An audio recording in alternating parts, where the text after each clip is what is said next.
Si Tiger ay isang malakas ngunit walang gaanong talino na mamamana na nag-iisang nakaligtas sa isang malagim na digmaan.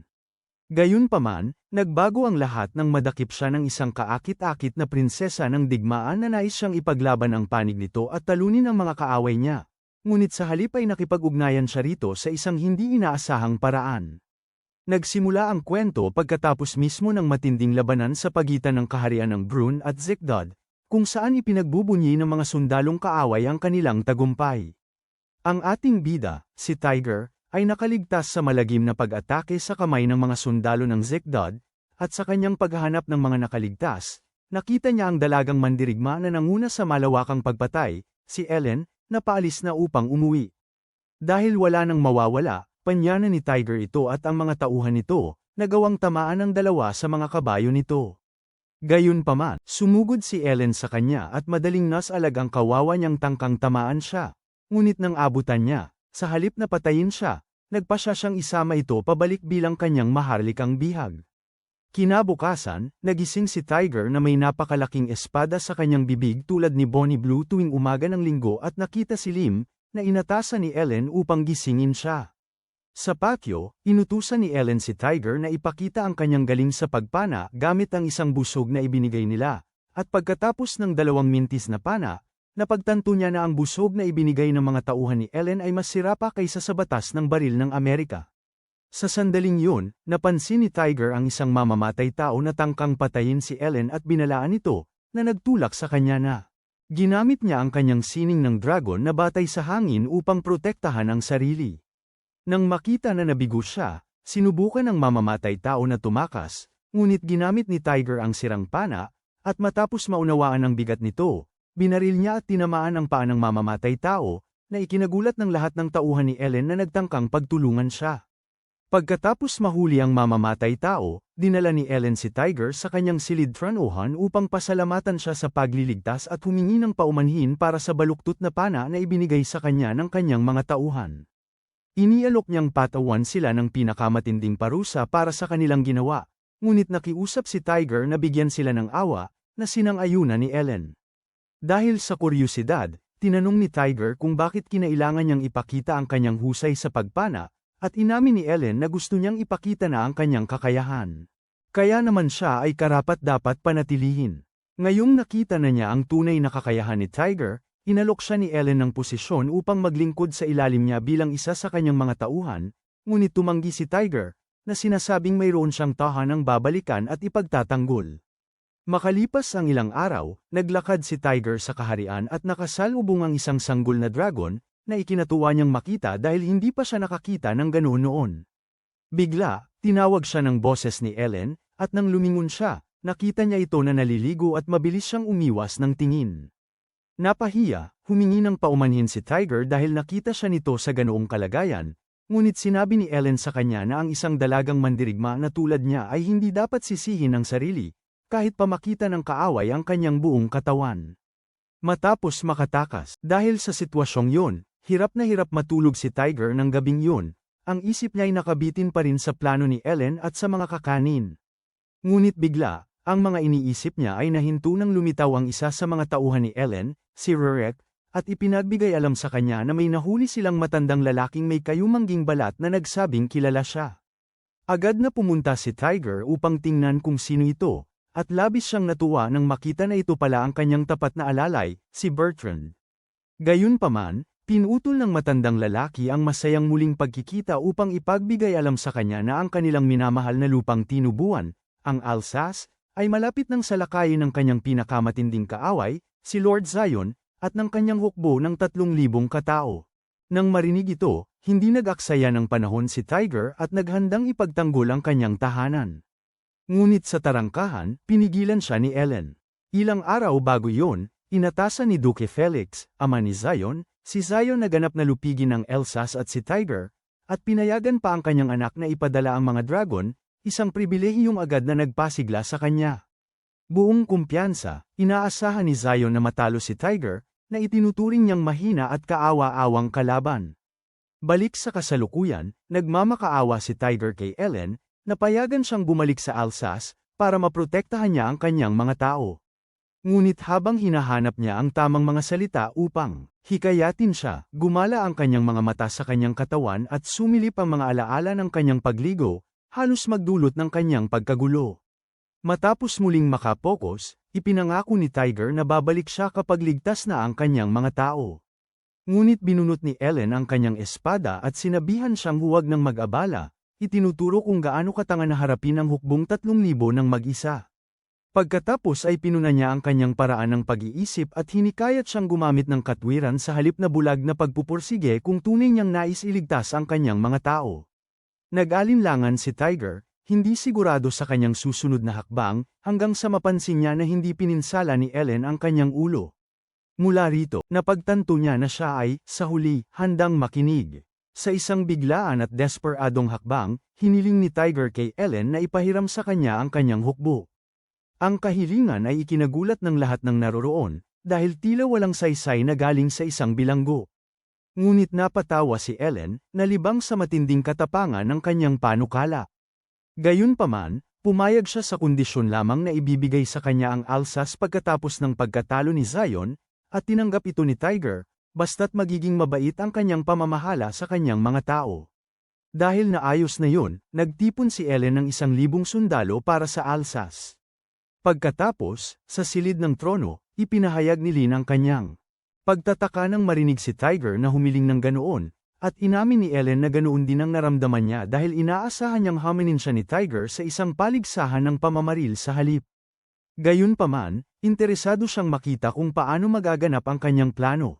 Di nagtagal pagkatapos noon, pumasok si Tiger sa silid, at ang kanyang anyong parang palaboy ay nakakuha ng pansin, kaya't sina Lynn at Ellen na mismo ang sumuklay sa buhok niya at nag-ayos sa kanya.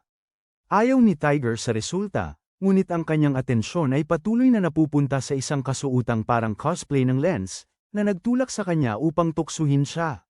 Pagkatapos, lahat sila ay nagtungo sa Alsace, at habang nasa biyahe, napansin ni Ellen ang kanyang sarili na nag-iisip tungkol sa kung paano niya tinukso si Tiger kanina.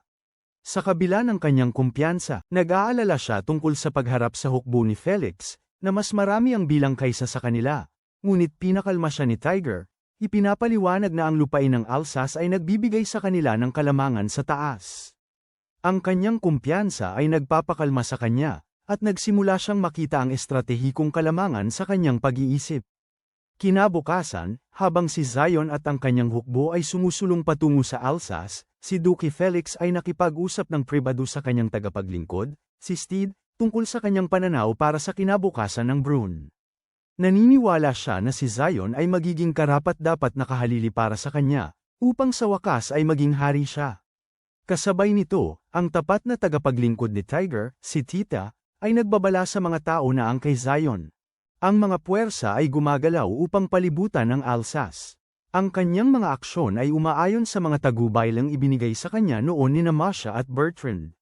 Sa pagkaalarma sa paparating na labanan, siya ay nagmamadaling pumunta sa mansyon at isang naghihintay sa pagbabalik ni Tiger, nakarinig na ng mga bulong tungkol sa paparating na hidwaan. Sa loob ng mansyon, pumasok si Tita sa war room ni Tiger, at ipinaalala nito sa kanya ang huling beses na nakita niya ito, at nagsimula siyang manalangin para sa ligtas nitong pagbabalik.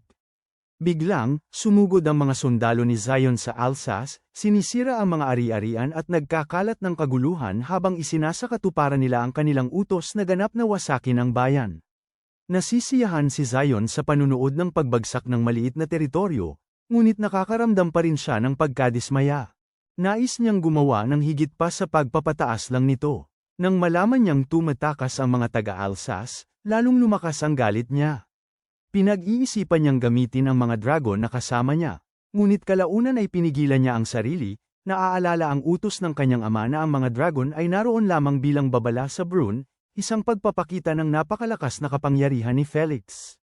Pabalik sa mansyon, nagtatago si Tita, desperadong umaasang babalik si Tiger, kukunin ang pana nito, at ililigtas siya. Biglang may pumasok, na lubhang ikinatakot niya. Maingat siyang bumaba at nakita si Zion na nakatayo doon. Idineklara niya ang kanyang intensyon na personal na sirain ang bahay ni Tiger. Ngunit tumanggi si Tita na hayaan siyang magpatuloy, iginigiit na ang mansyon ay pag-aari nilang dalawa ni Tiger, isang tahanan na pinagsamahan nila mula pagkabata. Binaliwala ni Zion ang kanyang mga protesta, kaya sinira niya ang kanyang kasuutan at ninais siyang pahiyain at sapilitang pagharian. Desperadong itinutok ni Tita ang kutsilyo sa kanya, ngunit madali lang itong naitabig mula sa kanyang kamay at ginipit siya. Dasal siya ng dasal na sana ay bumalik si Tiger, habang malupit na tumatawa si Zion bago siya sapilitang pinahiga sa lupa. Habang papalapit na siyang gumawa ng pinakamatinding kasalanan, biglang bumaling pataas ang kanyang kamay, na ikinagulat niya, at nang tumingala siya, isang pana ang tumusok sa kanyang kamay. At sumisigaw siya sa sakit. Sa sandaling yun, inutusan ni Tiger si Tita na tumalon, at nang gawin niya, lumukso si Tiger kasunod niya. Halos mawala ng balanse ang kanyang kabayo, ngunit mabilis na namagitan si Ellen, gamit ang kanyang mahika upang iligtas silang dalawa, na ikinagulat ni Tiger, at ipinaliwanag ni Ellen na ito ang kanyang sining ng dragon, ang Arafar, isang talam na may kakayahang kontrolin ang hangin. Mabilis na bumalik ang isip ni Tiger kay Zion, at si Tita ay napahagulhul. Ipinagtapat na nanatili siya upang protektahan ang pamana ng pamilya, ang Black Bow. Bigla, isang pana ang lumipad patungo sa ulo ni Tita, ngunit nahuli ito ni Tiger. Gamit ang kanyang kamay at pinaputok ito pabalik, agad na napatay ang mamamana. Napansin ni Tita na sugatan si Tiger at inalagaan siya, ngunit ipinaalala ni Ellen kay Tiger na kailangan niyang magpatuloy sa pakikipaglaban. Sakalang napagtanto ni Tiger na sira ang kanyang pana. Dahil wala ng alternatibo, inihanda niya ang sarili para harapin ang 3,000 sundalo ni Zion, armado lamang ng kanyang pamanang pampamilya, ang Black Bow. Maaga kinaumagahan, karamihan sa hukbo ni Zion ay nakatakas bago pa man tuluyang magsimula ang labanan, kaya nagdaos sina Tiger at Ellen ng pulong stratehiya upang muling suriin ang sitwasyon. Pagkatapos ng mahabang diskusyon, napagdesisyonan nilang habulin ang kalaban. Kahit na 3-1 pa rin ang lamang ng kalaban sa bilang nila. Naglahad din si Tiger ng isang plano na pinaniniwalaan niyang magsisiguro ng kanilang tagumpay. Samantala, bumalik si Zion sa kanyang kampo sa matinding galit, tumatangging tanggapin na nakipag-alyansa si Tiger sa mga puwersa ni Tita. Habang nag-uulat ang kanyang mga general tungkol sa labanan, pinatindi ng kirot mula sa kanyang sugatang kamay ang kanyang init ng ulo.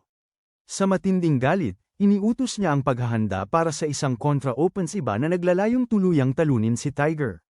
Pagkaraan, kumilos ang kanyang hukbo sa isang karaniwang pormasayo ng pag-atake, at sa pagkakataong ito, nagpasya rin siyang ipakat ang mga dragon. Samantala sa Alsace, nangongolekta si Tita ng lubid mula sa mga mamamayan matapos maglahad silim ng isang plano kanina na nangangailangan ng lubid para gumana.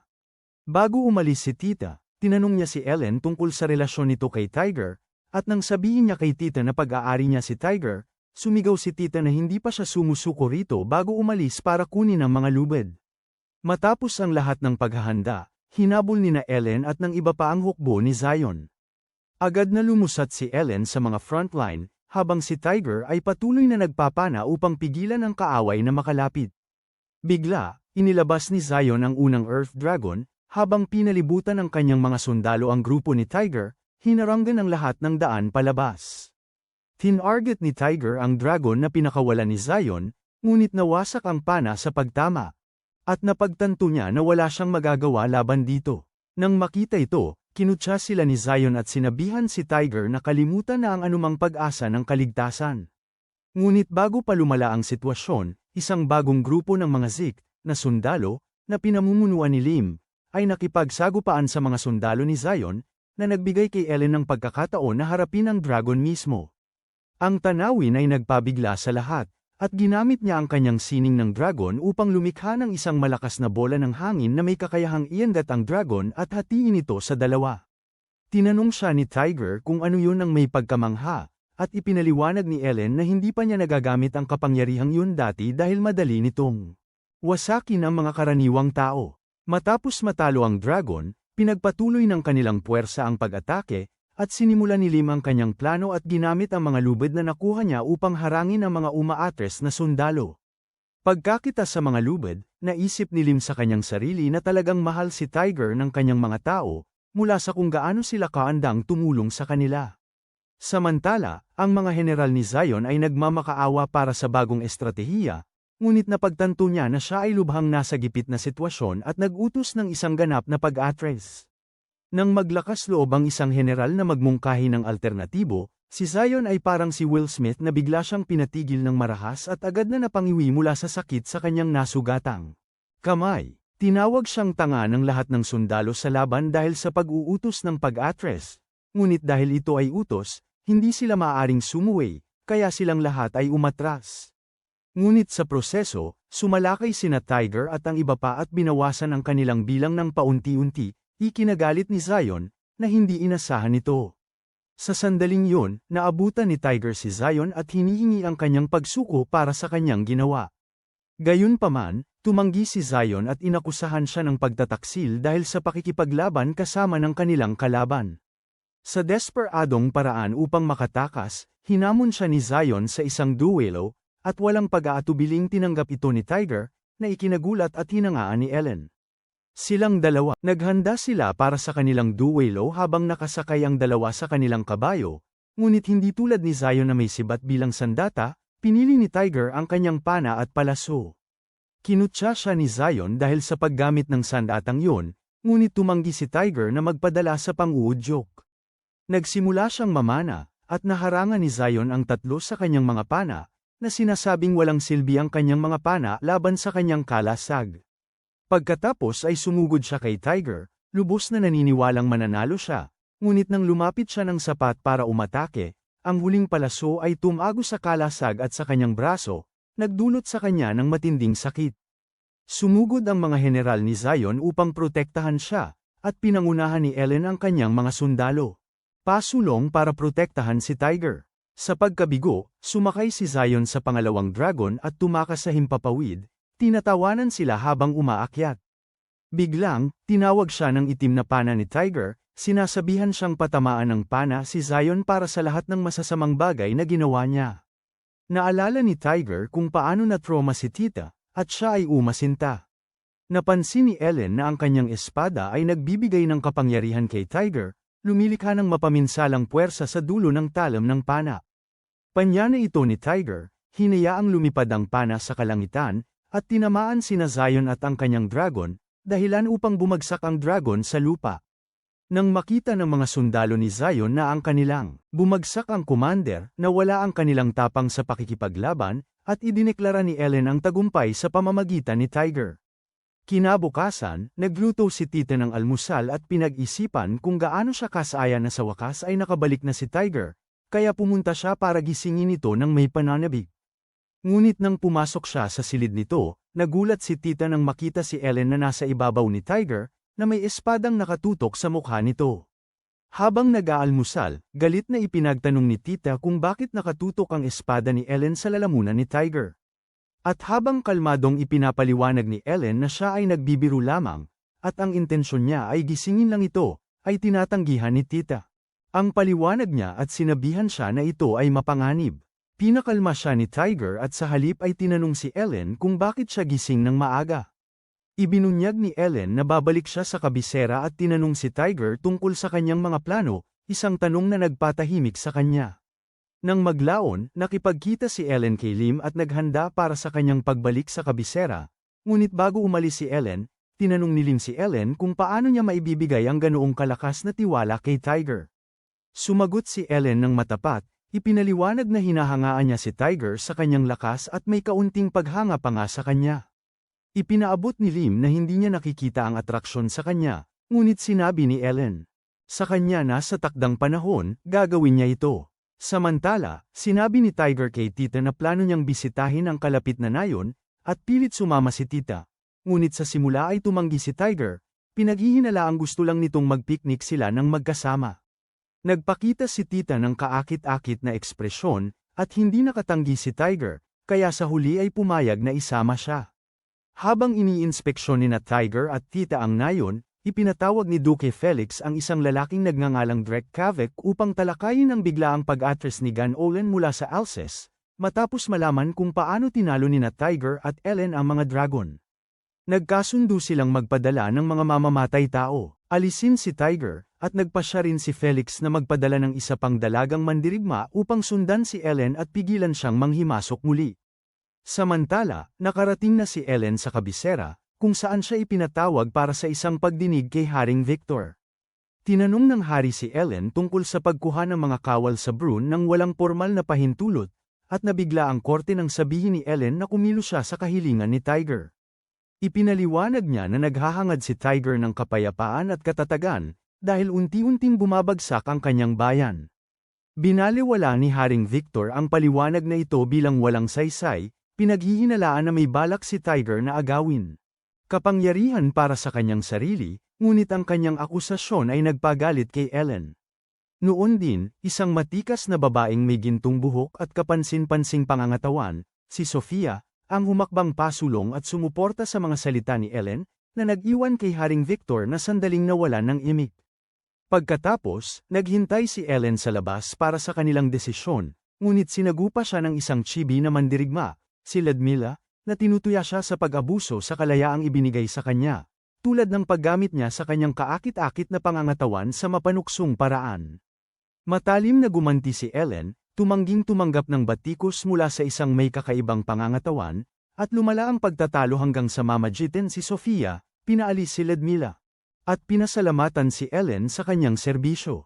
Bago umalis, sinabi ni Ludmila na nagulat siya na makikisama si Ellen sa isang katulad ni Tiger. Pagkatapos, umupo sina Ellen at Sofia sa tabi ng isang fountain, kung saan inihayag ni Sofia na si Ludmila ay nakikipagtulungan kay Felix, at nagulat si Ellen sa pagbubunyag na ito, dahil hindi niya maisip na kusa at makikisama si Ludmila kay Felix, na lihim niyang kinasusuklaman. Ipinaliwanag ni Sofia na ang pamilya ni Ludmila ay may matinding ugnayan sa pangkat ni Felix mula pa bago ipanganak si Ludmila, na nagbibigay sa kanya ng obligasyong panatilihin ang alyansa anuman ang kanyang personal na damdamin.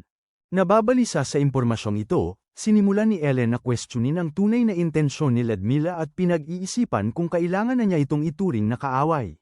Samantala, nanaginip si Tiger tungkol sa kanyang kabataan, tumatakbo sa mga bukirin kasama si tita at nakita muli ang kanyang ama. Sa panaginip, tinuruan siya ng kanyang ama kung paano alagaan ang isang bukid, nasugatan ang kanyang kamay sa proseso, pagkatapos ay binigyan siya ng matibay ngunit nakapagpapatibay na mga salita tungkol sa kung ano ang ibig sabihin ng pagiging isang Panginoon. Ang alaala ang nagpagising kay Tiger. Malumanay niyang hinawakan ang pisngi ni tita habang natutulog ito sa tabi niya, na naging dahilan ng bigla nitong paggising. Nahiya nang makitang gising na si Tiger, mabilis siyang lumayo. Lumabas si Tiger at napansin na ang panahon ay mainam para sa pangangaso. Bigla, niyakap siya ni tita mula sa likod at nangako na palagi siyang mananatili sa tabi nito. Ang mga salita niya ay nagpatibay sa kanyang kapasyahan, at nabuo sa kanyang isip ang isang malinaw na plano upang patuloy na sumulong ng walang pag-aalinlangan. Nang makauwi sila, napansin nila ang karwahe ng kabayo ni Masha na nakaparada sa labas, kaya nagmadali si Tiger papasok, ngunit agad na humingi si Masha ng paliwanag nang makita niya si Lim, hinihinalang may nagawang masama si Tiger. Pagkatapos ng paliwanag, umupo sina Tiger, Masha, at Lim nang magkakasama at nilinaw ang hindi pagkakaunawaan, naghingian ng tawad sa isa't isa. Pagkatapos ay nagtanong si Masha, si Tiger tungkol sa kanyang mga plano sa hinaharap, at inihayag ni Tiger na balak niyang salakayin si Duque Felix nang hindi nakikipag-alyansa sa kanyang karibal, si Duque Maximilian. Hinimok siya ni Masha na muling isaalang-alang, ngunit nanatili si Tiger na matatag, desididong protektahan ang kanyang mga tao sa lahat ng paraan. Agad na naglakbay si Masha upang makipag-usap sa hari ng Brune tungkol kay Tiger, habang si Tiger mismo ay naglalakbay mula sa isang kondado patungo sa isa pa sa paghahanap ng mga kakampi. Sa pamamagitan ng pagsisikap na ito, nakuha niya ang suporta ni Hughes, dahil pinagkakatiwalaan ni Hughes ang mga layunin ni Masha at Tiger. Ilang araw pagkatapos, binisita ni Tiger at Lim ang tirahan ni Ellen, kung saan ipinaliwanag ni Ellen paano niya nakuha ang pahintulot ni Haring Victor. Ngunit ipinapalam niya ang masamang balita na hinihingi ni Haring Victor na pormal na sumanib ang nasasakupan ni Tiger sa teritoryo ni Ellen, isang kondisyong tinatanggap ni Tiger nang walang pag-aalinlangan.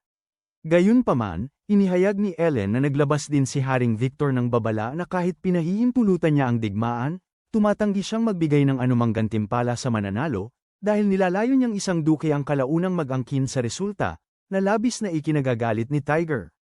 Pagkaalis ni Lim, pinayuhan ni Ellen si Tiger na hindi ito ang pinakamalaki niyang alalahanin, at sa halip ay binabalaan siya tungkol sa mga dalagang mandirigma na hindi ganap na nakatayo bilang Hindi kakampi ni hindi rin ganap na kaaway.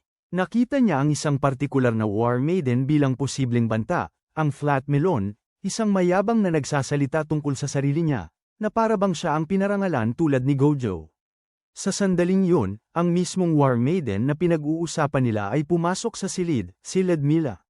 Masiglang inabot ni Tiger ang kamay upang batiin siya, ngunit tumanggi si Ludmilla na kamayan siya. Diretsyong sinabi ni Ludmilla na dumating siya upang harapin si Tiger bilang kanyang kalaban at nais niyang kausapin ito ng pribado. Gayunpaman, sinundan sila nina Ellen at Lim, at wala nang nagawa si Ludmilla kundi hayaan silang makinig. Ipinaliwanag ni Ludmilla na ang hukbo ni Felix ay malayo, lampas sa laki at lakas ng kay Tiger at pinayuhan siyang sumuko, idinidiin na si Felix ay maraming kaalyado, kasama na siya mismo. Biglang naputol ang kanilang pag-uusap nang matuklasan nila ang isang patibong sa unahan, para lang mapagtanto na sila ay napalibutan na. Agad na naunawaan ni Ellen na si Tiger ay kailangang protektahan sa lahat ng paraan, alam na ang pagpaslang sa kanya ay ipagdiriwang ni Felix at ng kanyang mga taga-suporta. Nagpakita ang mga mamamatay tao, at nagawa nilang talunin ang ilan sa kanila, ngunit isa ang nagpakawala ng makamandag na ahas na kumagat kay Lim sa kanyang maselang bahagi. Mabilis na si Ellen, nasusupil ang salarin, habang mabilis na sinisipsip ni Tiger ang lason mula sa sugat ni Lim, na ikinainggit ng sinumang lalaking nanunood ng video na ito.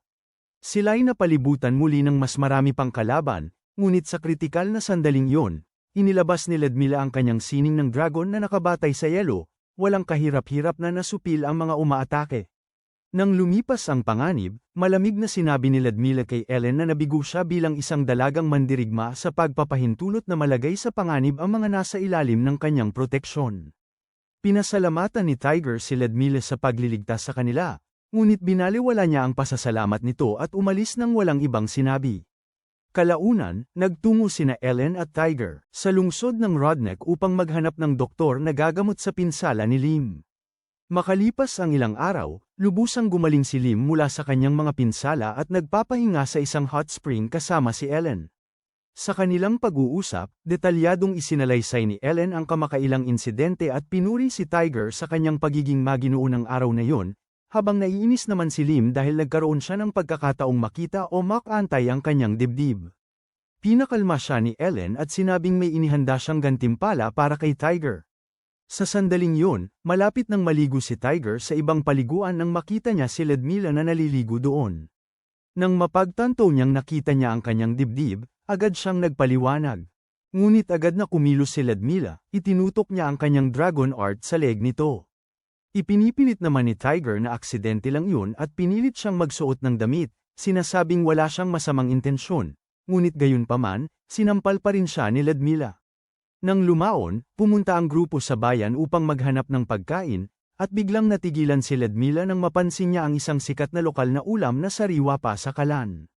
Doon, hayagang hinamon ni Ellen si Ludmilla, tinatanong kung handa na ba siyang tigilan ng pag-arte na parang isang spoiled na bata at kumain ng pagkain mula sa mga carinderia. Sinasabi ni Ludmilla na mas gugustuhin niyang magutom at kainin ang sarili niyang binti. Ngunit nang simula ni Ellen lantakan ang pagkain, nagsimulang bumigay si Ludmilla. Nang makita ito, inalok din ni Tiger si Ludmilla ng isang mangkok, umaasang makabawi sa nangyari kanina, at nang tanggapin ni Ludmilla, nagulat siya sa sarap nito. Halatang nagseselos si Ellen at hinayla si Tiger sa tabi dahil sa pagiging malambing nito sa ibang babae, ngunit hamarang si Ludmilla, idinedeklara na hindi siya magkakagusto sa isang taong sumusunod lang sa gusto ni Ellen na parang asong alaga. Nang umalis si Ludmilla, nararamdaman ni Ellen na balak salakayin ni Ludmilla ang hangganan ng Lemurites, kaya inutusan niya si Lim na tipunin mga sundalo upang ipagtanggol ang lugar. Makalipas ang ilang oras, natuklasan nilang nakapagtipon na si Ludmilla ng mga puwersa at nakipagsanib sa mga tropa ni Duque Felix upang palibutan sila. Sa napalibutan nilang hukbo, itinigil ni Ellen ang kanyang pagpaplano at tinanong si Tiger na pumili sa pagitan ng pagpapadala ng sugo kay Ludmilla o pagpapalakas ng kanyang mga puwersa sa bahay bilang paghahanda sa isang pag-atake mula kina Felix o Maximilian. Dahil alam niyang may kakampi na siya, nagpasya si Tiger na magpadala ng sugo kay Ludmilla, isang pagpili na nagkamit ng paggalang ni Ellen. Mula sa desisyong yun, nagharap si Ellen at ang kanyang mga tropa laban kina Ludmilla at ang kanyang mga tropa, na, Pagkatapos ng isang araw ng labanan, nagdulot ng matinding pinsala sa magkabilang panig. Sa kanilang tolda ng labanan, pinag-usapan ni Ellen ang estratehiya kasama ang iba, at nagtaka si Lim kung bakit bihira lumaban si Ludmila sa harapang linya, kung saan nagkomento si Igor na marahil ito ang pinakamainam, dahil ang kanyang kakayahang yelo ay maaaring makapagdulot ng malaking pinsala sa buong hanay. Nang tanungin ni Lim kung naglaban na ba dati sina Ellen at Ludmila, sabi ni Ellen na 2 beses na niya natalo si Ludmila at 1 beses lang natalo. Sumagot si Lim na sinabi ni Ludmila sa kanya ang eksaktong kabaligtaran ng kwento. Nagtaka naman si Tiger tungkol sa pinagmulan ng sining ng dragon ni Ludmila, na nagtulak kay Ellen upang ipaliwanag na ang mga sining ng dragon ang pumipili ng kanilang mga tagagamit, isang ideya na nagpapabahala kay Tiger tungkol sa sarili niyang pana. Kinabukasan, ipinabatid kay Ellen na binawi ni Ludmila ang kanyang puwersa pabalik sa kanyang kastilyo, at nauunawaan ni Ellen ang panganib ng pag-atake kay Ludmila sa sarili nitong teritoryo, isang lugar na nabigo ang kanyang mga ninuno na sakupin noon, na pinatatag ng kanyang sining ng dragon. Nang muling magkabanggaan ang mga hukbo, naapektuhan ang puwersa ni Ellen ng masamang panahon at hindi pamilyar na lupain, na nagresulta sa isa pang pagkaantala. Nang gabing yun, inihayag ni Ellen ang kanyang layunin na magsagawa ng sorpresang pag-atake mula sa likuran gamit ang kanyang dragon.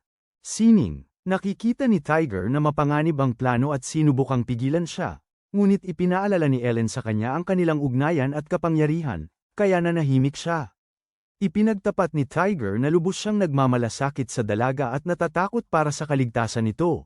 Ngunit dahil alam niyang hindi niya ito mapipigilan, sumuko na lang siya. Ngumiti si Ellen sa kanyang katapatan, bagaman idinagdag ni Tiger na mas mahalaga pa rin ang kanyang kaharian kaysa sa mga ambisyon nito.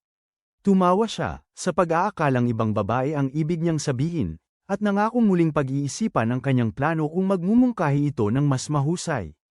Kinabukasan, nagbalat kayo si Tiger sa balat ng oso at nagmamanman. Kastilyo ni Ludmila. Ilang araw siyang nagmamasid sa lugar na may kaunting pagkain o kagamitan.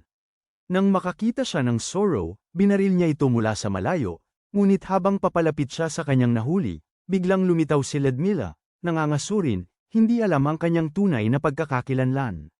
Sandali siyang kinausap ni Tiger at ipinakita ang kanyang pambihirang husay sa pagbaril, na humanga kay Ludmila. Magkasama silang sumilong sa isang kuweba, niluto ang Sorrow, at pinagsaluhan ang pagkain. Hiniling ni Ludmila na alisin niya ang kanyang pagbabalat kayo, ngunit tumanggi si Tiger, sa halip ay nagpakilala bilang kanya, na tinanggap niya ng walang hinala. Sa kanilang pag-uusap, naghahanda si Ludmila ng tsaa mula sa kanyang kagamitan, at napansin ni Tiger ang kanyang pagiging tunay sa unang pagkakataon. Inamin niya na ang nyebe at pag-iisa ay nagpapahintulot sa kanya na palayain ang mga emosyong kanyang itinatago. Hinikayat siya ni Tiger na magsalita ng malaya, at ibinahagi niya ang kanyang nararamdaman tungkol sa pagkakapili sa kanya bilang isang dalagang mandirigma. Tahimik na nakinig si Tiger, nakangiti bilang pag-unawa, at nang huminto ang bagyo ng nyebe, bumalik si Ludmila sa kanyang kastilyo, hindi nalalaman na, sa hindi sinasadya, ay naibunyag niya ang mga kahinaan nito.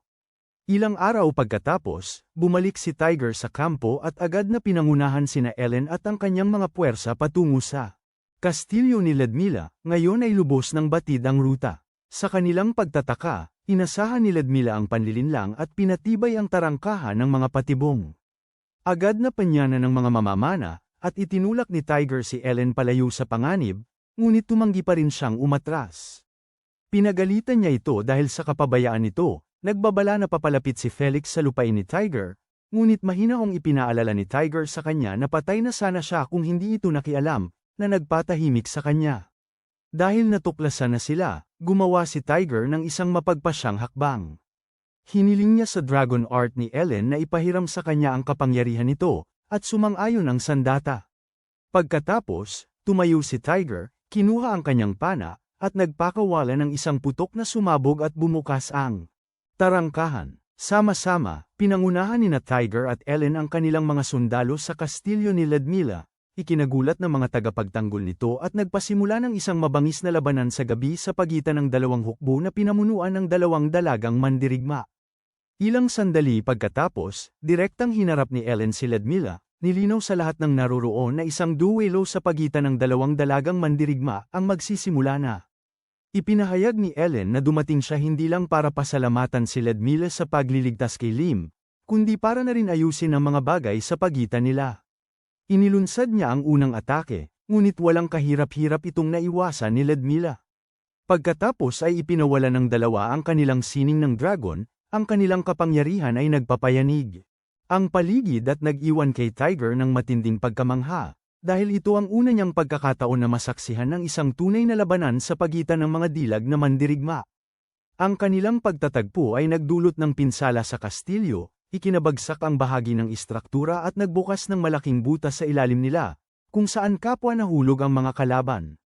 Agad na kumilos ang mga sundalo ni Ellen upang tulungan siya, ngunit tumanggi siya sa kanilang tulong, iginigiit na tatalunin niya si Ludmila sa sarili niyang kamay. Habang muling naghahanda ang dalawa para umatake, isang lalaki ang biglang sumugod patungo kay Ludmila. Sakto namang sinubukan ng mamamatay tao na saksakin si Ludmila. Binaril ni Tiger ng pana ang lalaki at tinamaan ito, na iligtas ang buhay niya. Agad, natanto ni Ludmila na si Tiger ang lalaking minsang nagtago sa ilalim ng balat ng hayop, at sinampal niya si Tiger at galit na hinarap ito.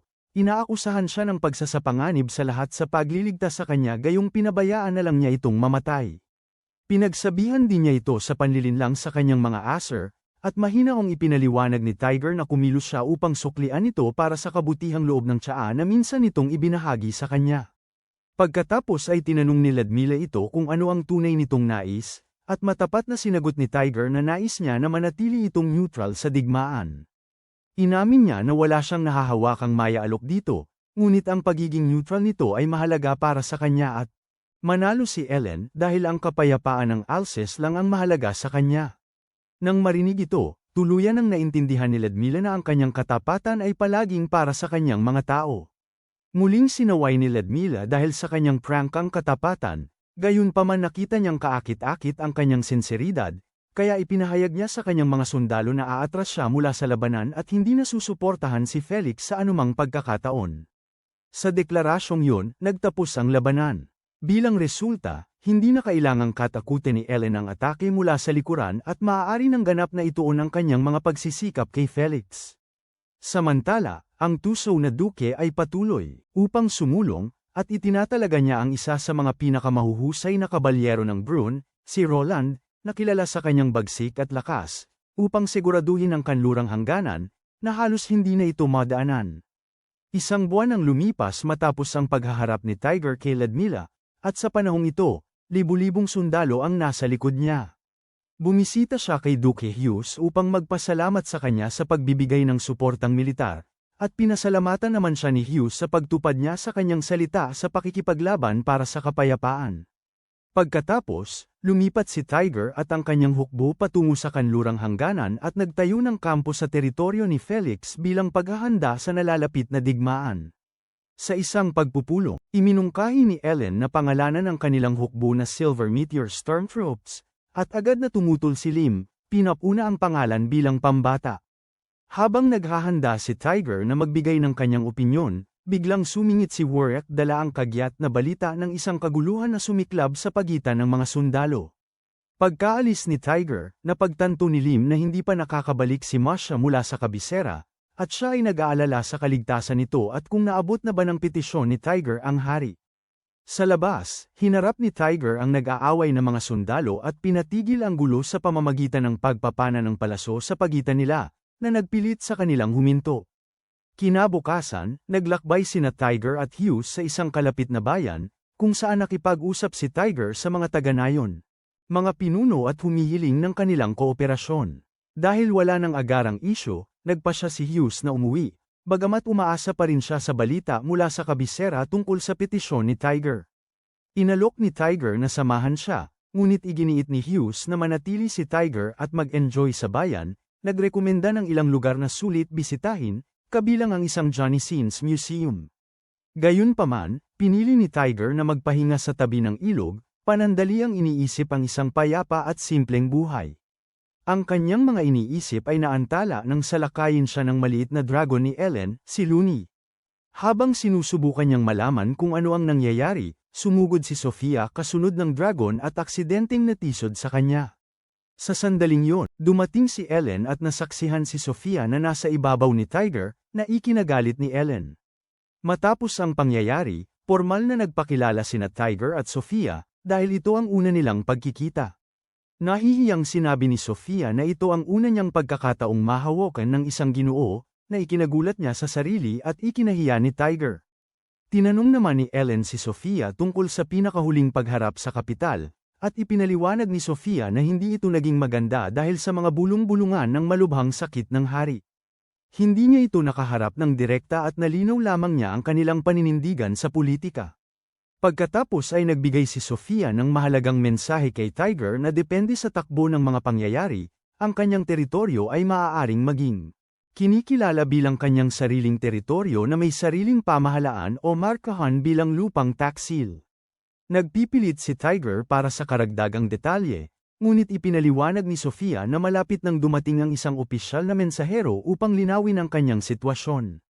Ibinunyag din niya na nakasalamuhan niya si Masha sa kabisera at mayroon itong sariling kinakaharap na problema, na nagbigay katiyakan sa grupo na buhay pa ito. Nang gabing yun, pinag-usapan nina Ellen at Sofia ang natitirang mga dalagang mandirigma. Nag-aalala si Ellen na baka kakampi ang isa pa kay Felix, na magpapalala sa kanilang sitwasyon, at labis din siyang nag-aalala kung paano ang mga tao ng Brune. Paano titingnan si Tiger ngayong tinawag siyang traidor ng gobyerno? Kinabukasan, nagpatawag si Tiger ng pulong ng konseho matapos iulat ni Bertrand na si Roland ay papalapit na sa teritoryo ni Tiger. Ibinunyag ni Tiger na personal niyang kilala si Roland, na ikinagulat ni Ellen. Sa pagkaunawa sa pagkaapurahan, nagpadala si Tiger ng mensahero kay Roland, ngunit makalipas ang ilang araw, bumalik ang mensahero, na pinabalik, dahil lumalabas na gusto ni Roland ng labanan, kaya napilitang maghanda si Tiger para sa digmaan.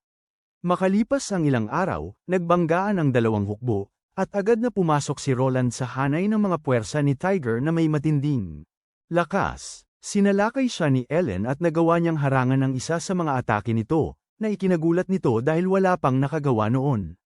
Naakit, tinanong niya ang pangalan nito, nagpakilala rin, at pagkatapos ay ginapi ang isang buong unit bago siya napatumba mula sa kabayo. Sa sandaling yun, sumabat si Tiger, at inatake siya ni Roland. Ngunit umilag si Tiger at nagpaputok ng pana ng mataas sa kalawakan, tila hindi tumama sa target. Sumakay si Tiger, inakyat si Ellen sa kanyang kabayo, at umatras. Walang humpay silang hinabol ni Roland hanggang sa bumagsak ang panang pinaputok ni Tiger kanina at tinamaan ang kabayo ni Roland, na nagpatigil sa paghabol. Sa paniniwalang sila ay nakatakas, agad na pagtanto ni na Tiger at Ellen na may malaking puwersa ng mga sundalo ni Roland ang pumapalibot. Sugatan si Tiger at naharangan ang kanilang daan, naunawaan ni Ellen na napalibutan na sila.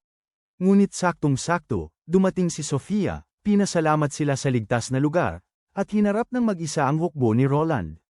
Nagsimula siya sa paghagis ng Favarna, na lumikha ng isang malakas na salamangkang harang na pumihil kina Roland at sa kanyang hukbo. Nakita ni Roland na kawili-wili ang salamangka at agad niyang nakilala ang layunin ni Sofia na antalahin siya. Nang walang pag-aatubili, madali niyang binasag ang salamangkang dingding at naglunsad ng walang humpay na pag-atake. Sa kanya, bahagyang umiiwas si Sofia sa bawat atake, at nang makalikha siya ng sapat na distansya, sinamantala niya ang pagkakataon upang mag-teleport patungo sa kaligtasan, iniwan si Roland na mag-isa sa larangan. Makalipas ang ilang sandali, isa sa mga sundalo ni Roland ang nag-ulat ng pananambang, at agad na iniwan ni Roland ang pagtugis at nag-utos ng pag-atres upang muling iposisyon ang kanyang mga puwersa. Habang hinihintay niya ang kanyang hukbo na magtipon muli, pinag-isipan niya ang kanyang misyon at pinatatag ang kanyang loob, determinadong makuha ang kanyang nais anuman ang kapalit. Matapos ang labanan, ang hukbo ng Silver Meteor ay muling nagtipon.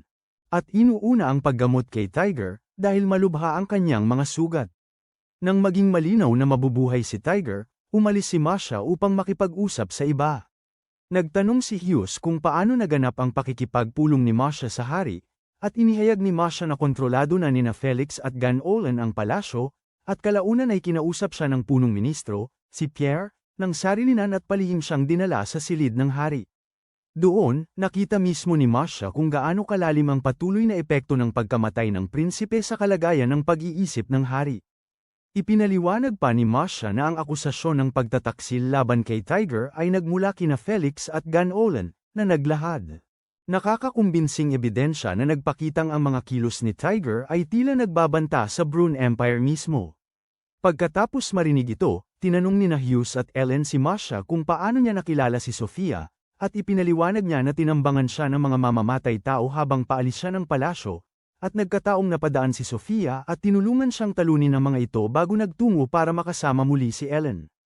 Pagkatapos ng pulong, pinuntahan ni Ellen si Tiger, at bago pumasok, napansin niya ang ilang sundalo na naghihintay sa labas, sabik na makita siya dahil sa pag-aalala at paghanga.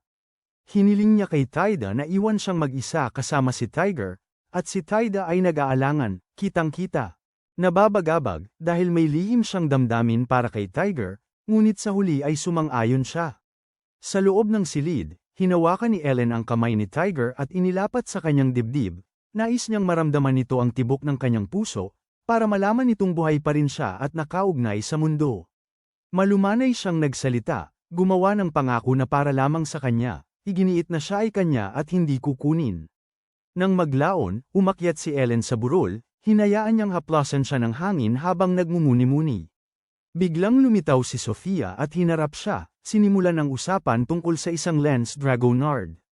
Nagpahayag si Sofia ng pagkausyoso tungkol sa paggamit ito sa isang tao, partikular kay Tiger, na nagdulot ng paninibugho kay Ellen.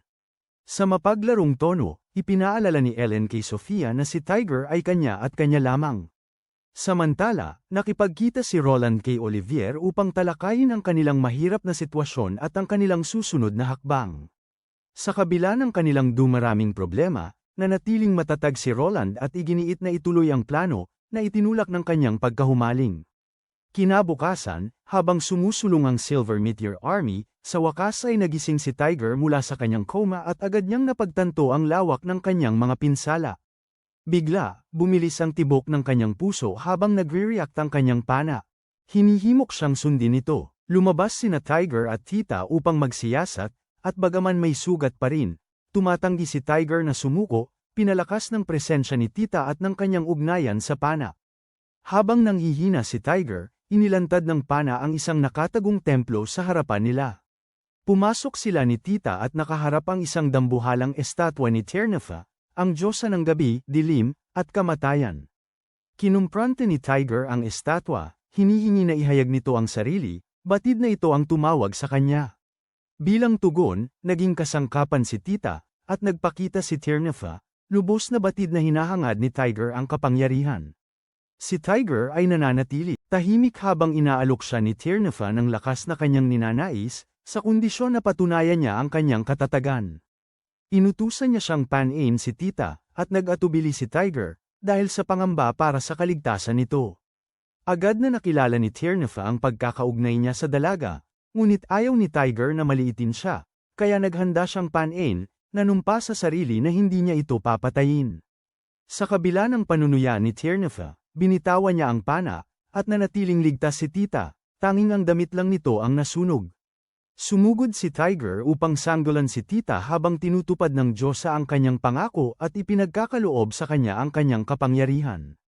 Pagkatapos, sumakay si Tiger sa kabayo at nagtungo sa larangan ng digmaan, kung saan ang estratehiya ni Ellen na gawing makapal na putik ang lupain ay pumipigil sa hukbo ni Roland na mabilis silang lubos na masakop. Habang patuloy na nilalabanan ni Hughes at ng iba pa ang mga kaaway na tropa, pinagsama nina Ellen at Sofia ang kanilang kakayahan upang atakihin si Roland. Walang kahirap-hirap niyang tinataboy ang kanilang mga pag-atake, pinupuri muli ang kanilang galing, at sinasabing walang pag-asa ang kanilang mga pagsisikap. Habang sumusulong si Roland, naramdaman niya ang isang palaso na papalapit at hinati ito. Nagulat sina Roland at ang dalawang babae nang makita si Tiger na nakatayo sa harap nila. Naghudyat si Roland ng paghinto, nais makipag-usap. Kinwestiyon niya ang mga ginawa ni Tiger, at si Tiger ay mahinahon na. Kinurekta siya, sinasabing ang lahat ng kanyang ginawa ay upang protektahan ang kanyang mga tao. Sa pagkaunawa sa katotohanan, itinaas ni Roland ang kanyang espada gamit ang dalawang kamay, ang tanawin ay nagdulot ng takot kay Ellen. Habang itinataas ni Tiger ang kanyang pana, napansin ni Ellen ang bago nitong mga sugat at hinimok siyang tumira. Ayaw siyang mamatay dahil sa kanyang pag-aalangan. Sumugod si Roland, kumpiyansa na hindi siya masasaktan ng pana ni Tiger, naniniwalang poprotektahan siya ng banal na espada na ipinagkaloob ng kamahalan. Tumama ang pana, at si Roland ay lumaban sa lakas nito bago tuluyang nasupil. Niyanig ng epekto ang lupain, pinatumba ang lahat, ngunit nang sila ay bumangon, nagulat si Ellen nang makitang nakatayo pa rin si Roland, handang magpatuloy. Gayunpaman, nang subukan niyang muling iangat ang kanyang espada, nanghina siya. Sa pagtanggap ng kanyang pagkatalo, sumuko si Roland, at ang labanan ay natapos na nawalan si Roland ng halos kalahati ng kanyang puwersa. Sa pagtiyak ng tagumpay, sinimulan ng Silver Meteor Army ang pagmamarcha nito patungo sa Thurnadir. Samantala, nawala ng malay si Tiger dahil sa pagod, nagpapahinga habang malumanay siyang inaalalayan ni Ellen, hinahayaan siyang gumaling sa kanyang mga bisig. Kinabukasan, tapos na ang labanan, at ang mga nasawing kawal ay inilibing sa mga burol, dahil nagkasundo ang magkabilang panig na patas na nanalo ang Silver Meteor Army sa labanan, at nakakuha sila ng kaunting pera. Isang sundalo ng Silver Meteor ang lumapit kay Olivier, hinihiling na sumanib sila dahil plano nilang magmarcha patungong Thurnadir.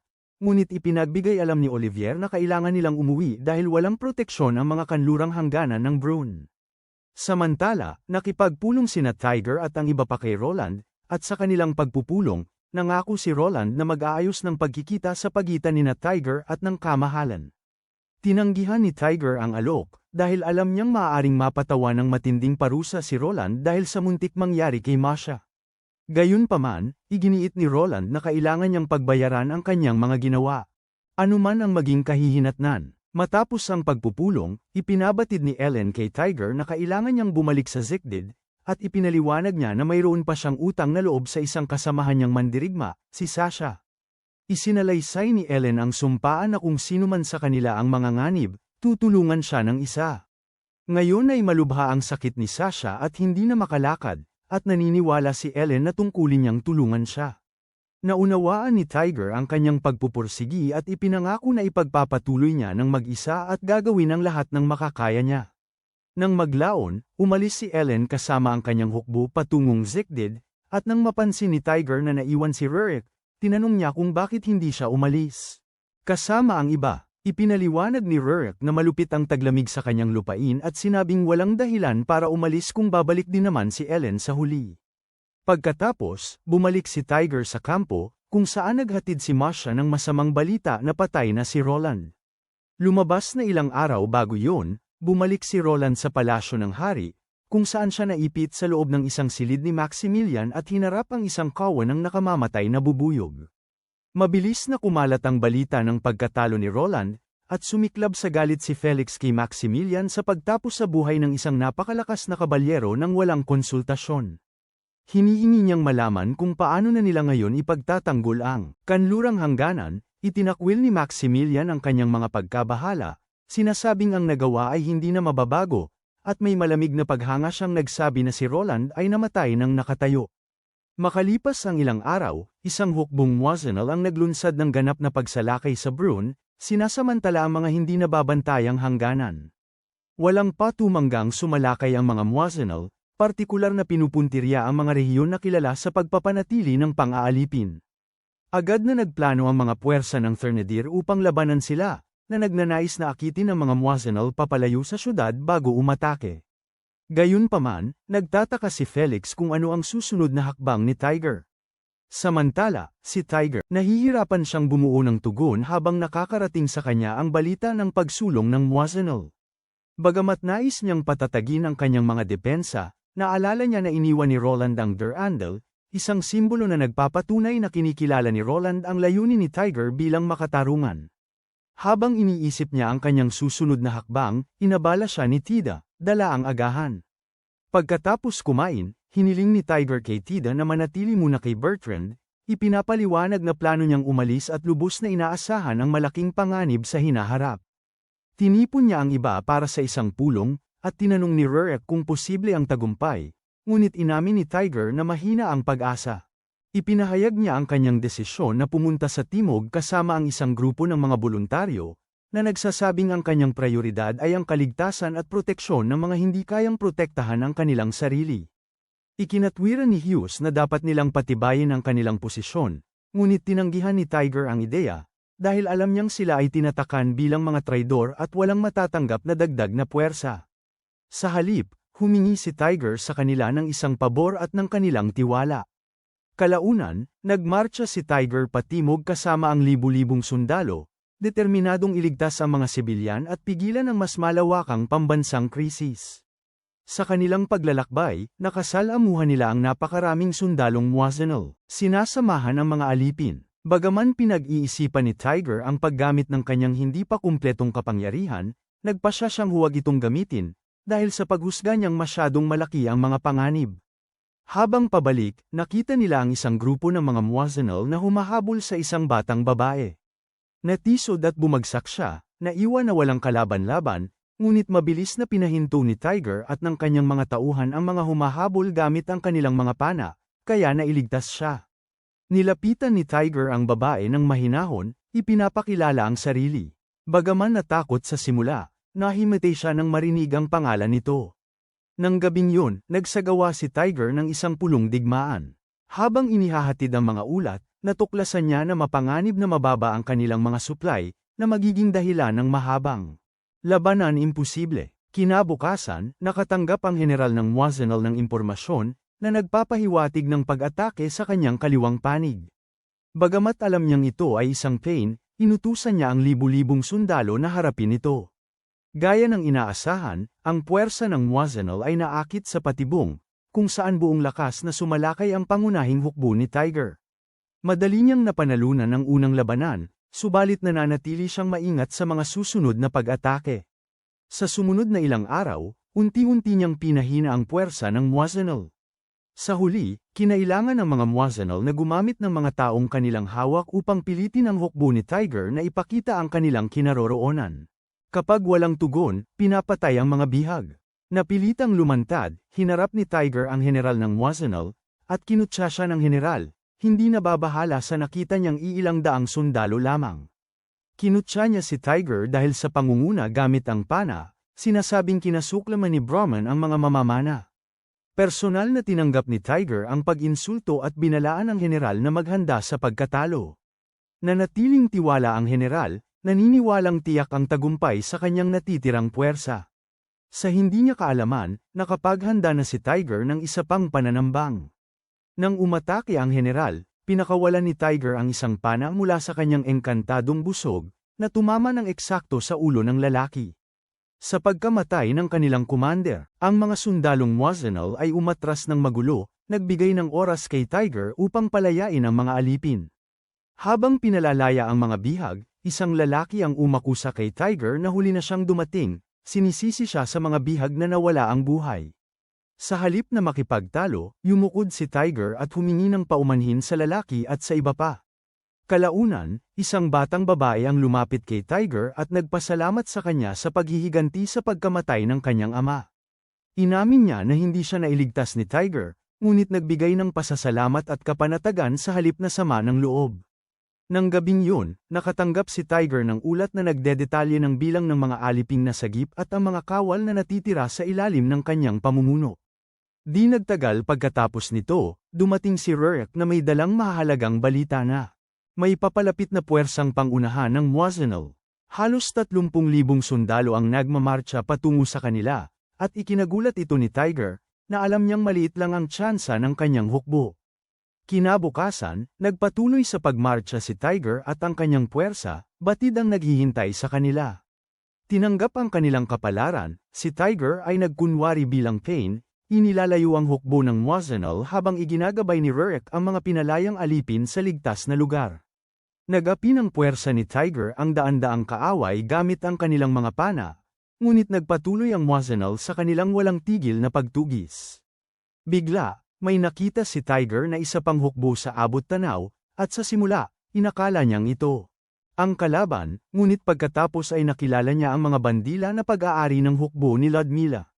Mga taon na ang nakalipas, nagkaroon si Ellen ng mainit na sagupaan sa pagsasanay laban kay Ludmila nang biglang sumulpot ang isa pang dalagang mandirigma, si Sasha, at pinatigil ang kanilang labanan. Agad na kinilala nina Ellen at Ludmila ang kanyang awtoridad at nakaramdam ng likas na takot. Ngunit pagkatapos, hinamon silang dalawa ni Sasha ng sabay, na idinedeklara na hindi niya pahihintulutan ang anumang kaguluhan. Magkasama silang lumaban nina Ellen at Ludmila, ngunit sila ay walang kahirap-hirap na natalo. Dahil doon, inutusan sila ni Sasha na magkapatawaran sa isa't isa, na labag sa kanilang kalooban. Nangyari, pagbalik sa kasalukuyan, dumating sina Ellen at Lim sa kastilyo ni Sasha, at matapos silang akayin papasok sa kanyang silid, nagpalitan sila ng pagbati, ngunit mabilis na hiningi ni Ellen ang pangalan ng War Maiden na walang pakundangan na sumalakay sa kanyang teritoryo. Inihayag ni Sasha ang pangalang Elizaveta, ang prinsesa ng kidlat ng Aipo-Aipo ng Kulog, at ang pagbubunyag na ito ay ikinagulat ni Ellen.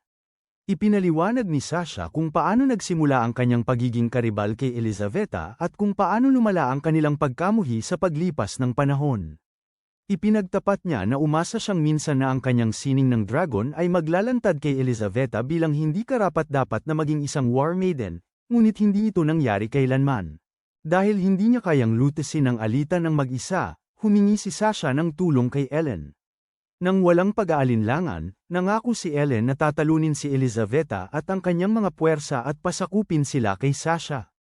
Pagkatapos, itinanong ni Sasha ang tungkol sa paglalakbay ni Ellen at kung paano niya nakilala si Tiger. Detalyadong inilahad ni Ellen ang kanyang mga karanasan, nagpapahayag ng taos-pusong hangarin na sana'y makilala rin siya ni Sasha balang araw.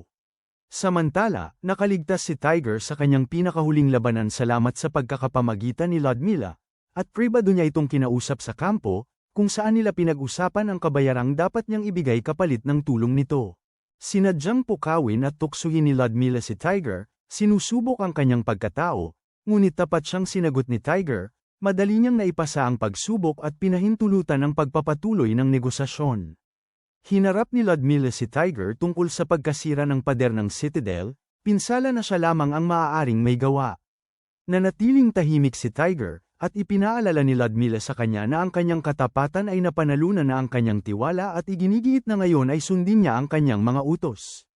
Bilang tugon, inihayag ni Tiger ang kanyang pana, ang armas na responsable sa pagkasira, na nakita ni Ludmila na kawili-wili. Kaya humingi siya ng karagdagang detalye.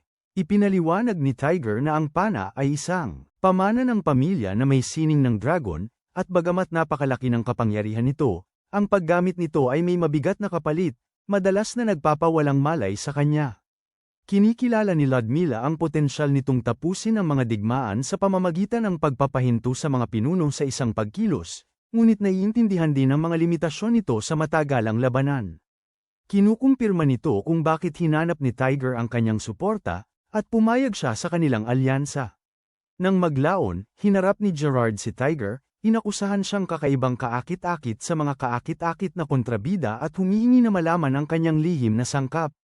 Walang pasubaling sumagot si Tiger na kailangan niyang matutunan ang tongue twister 3,000 na nagpahanga kay Gerard. Bago matapos ang araw, inutusan ni Gerard siyang tumulong sa isa pang tao, at pinuntahan ni Tiger ang batang babaeng iniligtas niya mula sa mga Mausenels, dahil narinig niyang ikinabahala ng kampo ang kanyang kilos. Dinalhan niya ito ng pagkain at kumain kasama niya, ngunit naghinala ito na baka lason, kaya hiniling niya ang pagkain ni Tiger, at ibinigay naman niya ito ng walang pag-aalinlangan. Pagkatapos, nagpakilala siya bilang Regent, at ibinunyag na alam na niya ang pangalan nito. Habang naghahanda si Tiger umalis, bigla siyang pinigil ni Regent at humingi ng pabor. Kinabukasan, nilalanghap ni Elizaveta ang malamig na hangin malapit sa teritoryo ni Sasha habang naghahanda siyang sumulong. Isa sa kanyang mga kawal ang nag-uulat na libu-libong tropa ang nakahanda para sa pagtatanggol. Tinatanggap ni Elizaveta ang hamon, lubos na batid na si Ellen ay nakikipaglaban na sa panig ni Sasha. Habang naghahanda sina Ellen at ang kanyang mga kawal para sa labanan, nakaramdam si Lim ng pagkalito matapos marinig ang huling mga salita ni Sasha bago ang paghaharap. Naniniwala si Sasha na may isang bagay, o isang tao, ang hahadlang sa landas ni Ellen at ipinagkakatiwala ang kanyang proteksyon kay Lim. Batid na hindi sapat ang sarili niyang dragon art, Kung gayon, nagsimula ang labanan sa Bor-Oslo nang walang tigil laban habang sabay na sumusugod ang magkabilang hukbo. Bago ang sagupaan, binabalaan ni Lim si Ellen na maging maingat bilang paggalang sa hiling ni Sasha. Direktang nagharap sina Ellen at Elizaveta, ang kanilang tunggalian ay sumasalamin sa kaguluhan sa pagitan ng kanilang mga hukbo. Matindi at walang tigil ang kanilang laban. Nilipon ng dalawang babae ang kanilang lakas at sabay-sabay na nagpakawalan ng kanilang mga atake, na bamalat sa larangan ng digmaan ng alikabok. Nang lumino ang hangin, nanatili silang nakatayo. Napansin ni Elizaveta na siya ay napaatras ng ilang hakbang, isang maliit na patunay na mas malakas si Ellen. Tumangging sumuko, sa halip ay nagpanukala si Elizaveta ng tigil putukan, na sinasabing mayroon siyang mahalagang impormasyon. Inihayag niya na malaking hukbo ng Maizeno ang naghahanda upang sakupin ang Bron, at umamin na sinadya niyang antalahin si Ellen upang panatilihing abala ito. Nag-alok si Elizaveta na itigil ang digmaan at bigyan si Ellen ng panahon upang tulungan ang Bron, sa kasunduan na walang idedeklarang panalo at ang kanyang alitan kay Sasha ay malulutas sa susunod na taon. Tinanggap ito ni Ellen, sa kondisyon na formal na humingi ng tawad si Elizaveta kay Sasha, na sinang-ayunan naman ni Elizaveta. Kaya, ang labanan ay nagtapos sa isang umiiral na kasunduan, na nagbibigay kay Sasha ng 1 taon ng kapayapaan. Agad umalis si Ellen at ang kanyang hukbo upang makipagkita muli kay Tiger. Sa ibang dako, Ludmila bumuo ng isang estratehiya para sa susunod na labanan. Lantaran niyang kinikilala ang kanilang kakulangan sa hukbo at supply. Ngunit naniniwala siyang maisasakatuparan ang plano dahil nagawa na ni Tiger ang katulad nito noon, sa pagtanggal sa commander ng kalaban upang mawala ng direksyon ang kanyang mga tropa. Gayunpaman, nagbabala si Ludmila na ang commander na ito ay hindi ordinaryong general, dahil siya si Bal Amir, kapatid ng hari ng Maizeno. Hindi pamilyar sa pangalan, nakinig si Tiger habang ipinapaliwanag ni Ludmila na nakilala si Bal Amir sa pagkapanalo sa isang mapagpasyang labanan gamit ang maliit na hukbo. Pagkatapos, binuo ni Ludmila at Tiger ang huling plano upang talunin siya. At sa kabila ng kanilang pag-unlad, nag-aalangan si Tiger, na babahala sa kung gaano kalayo ang kayang gawin ni Ludmila para sa kanyang kapakanan. Nakita ni Ludmila ang kanyang iniisip at pinaalalahanan siya na ang laban na ito ay napakahalaga sa kanya, at kung sila ay magtagumpay, magbabayad siya ng mahal. Kinabukasan, nakatanggap si Bal Amir ng mensahe direkta mula kay Ludmila, inuutusan siyang mag-atres kasama ang kanyang mga puwersa o mapuksa ng tuluyan. Tiningnan ito ni Bal Amir bilang insulto sa kanyang pagkalalaki, kaya pinili niya ang digmaan. Di nagtagal pagkatapos, nakatanggap sina Tiger at Ludmila ng kumpirmasyon na gumagalaw si Bal Amir, at habang nagsisimulang bumagsak ang nyebe, ginagawa nila ang kanilang paghahanda. Minarkahan ang simula ng kampanya sa Ormea. Kinabukasan, matagumpay na napalibutan ni Bal Amir at ng hukbong Maizeno ang puwersa ni Ludmila, at nakatanggap si Bal Amir ng mga ulat na 4 na marangal na pamilya ang sumusulong laban sa kanya. Gayunpaman, nanatili siyang tiwala na madali silang malulupig ng kanyang libu-libong sundalo, dahil nilalayo niyang pigilin ang mga alipin at gamitin silang bihag upang masiguro ang tagumpay. Subalit, salungat sa inaasahan ni Bal Amir, pinag-isa ni Tiger at Ludmila ang kanilang puwersa at naglunsad ng direktang pagsalakay sa pangunahing hukbo ng Maizeno, kung saan si Bal Amir mismo ang namumuno. Habang ang Maizeno, hinahabol ng mga tropa ang mga alipin, nagulantang sila ng matuklasan na ang mga akala nilang bihag ay nagkukubling mga sundalo pala.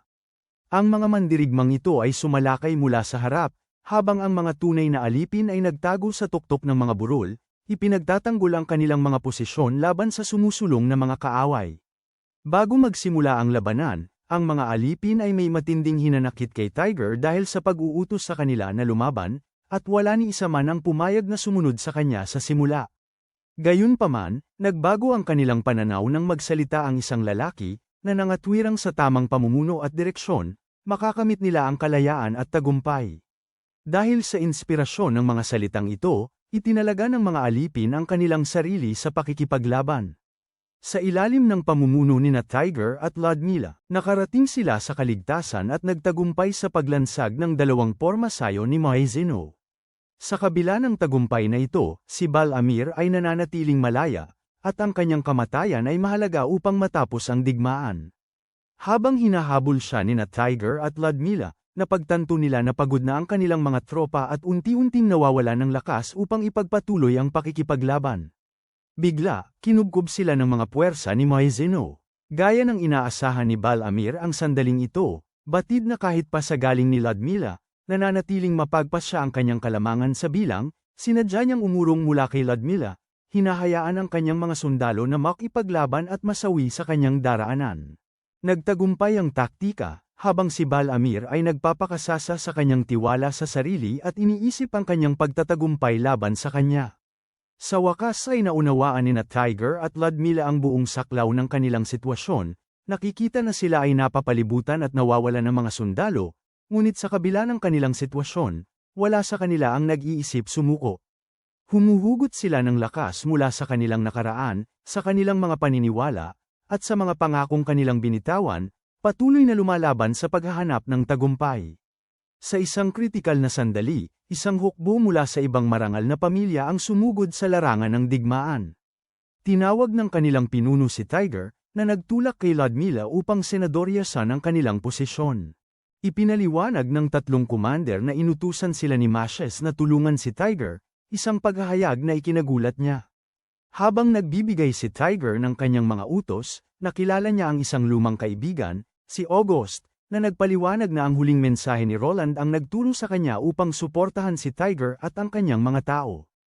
Kumikilos alinsunod sa utos ni Mashes, sumama si August sa labanan ng walang pag-aalinlangan. Sa pagkaantig sa katapatan at pagkakaisa ng kanyang mga kaalyado, pinatibay ni Tiger ang kanyang loob upang ipagpatuloy ang pakikipaglaban ng paalalahanan siya ni Ludmila na hindi pa tapos ang digmaan. Samantala, nakatanggap si Balamir ng mga ulat na nakakuha sina Tiger at Ludmila ng karagdagang puwersa. Bagamat ang balitang ito ay nakapagpabahala sa kanyang mga opisyal, Balamir, nananatiling kalmado, kumakapit pa rin sa kanyang ambisyon na masakop ang Timog Brune. Isang bagong ulat ang kaagad na dumating, na nagsasaad na isa pang marangal na pamilya ang sumali sa labanan na may libu-libong tropa. Harap sa tumatambak na pagkalugi, sa wakas ay tinanggap ni Balamir na ang pag-urong ang tanging pagpipilian niya. Sa huli ay huminto ang labanan, ngunit ang naging kapalit ay lubhang mapaminsala, dahil libu-libong buhay ang nawala sa isang araw. Umulong si Balamir sa daungan, naghihintay ng balita mula sa huling harapan na pinaniniwalaan niyang magtatakda ng kanyang malaking kampanya. Pagkaraan ng ilang oras, ipinaalam ng isang mensahero sa kanya na ang kanyang mga puwersa ay lubusang natalo sa daungan ni Duke Thénardier. Nang marinig ito, humalakhak ng histerikal si Balamir, labis na nalunod sa bigat ng kanyang bigong ambisyon at di mabilang na obligasyon.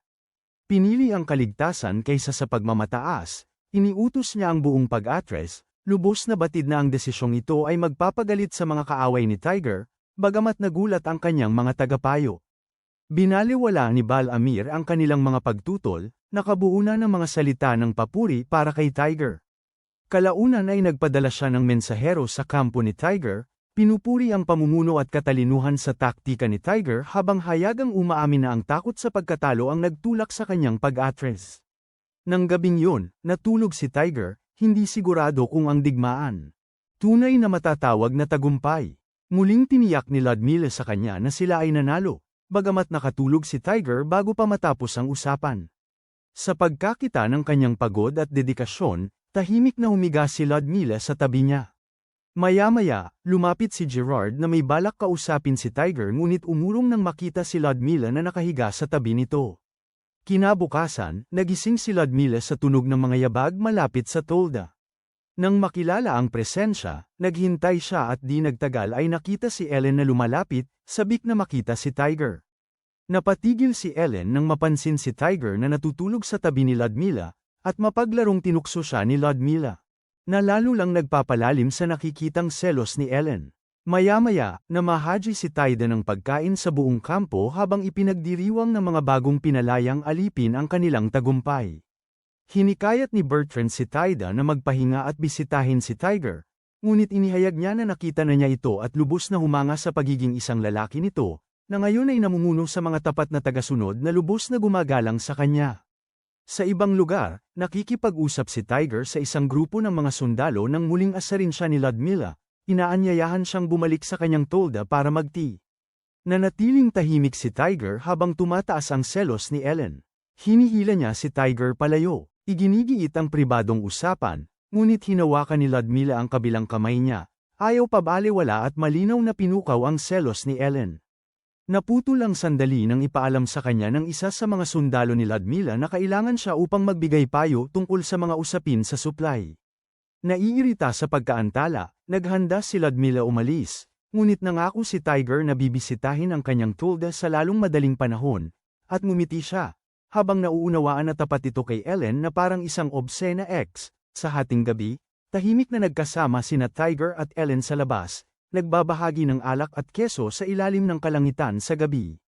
Nag-uusap sila tungkol sa magkahiwalay ang kanilang buhay, at ibinaba ni Tiger ang kanyang ulo, humihingi ng paumanhin para sa maraming sundalong nasawi sa ilalim ng kanyang pamumuno. Ngunit iniangat ni Ellen ang kanyang baba, sinasabing humiga ito sa tabi niya habang mahigpit niyang hawak ang kamay nito.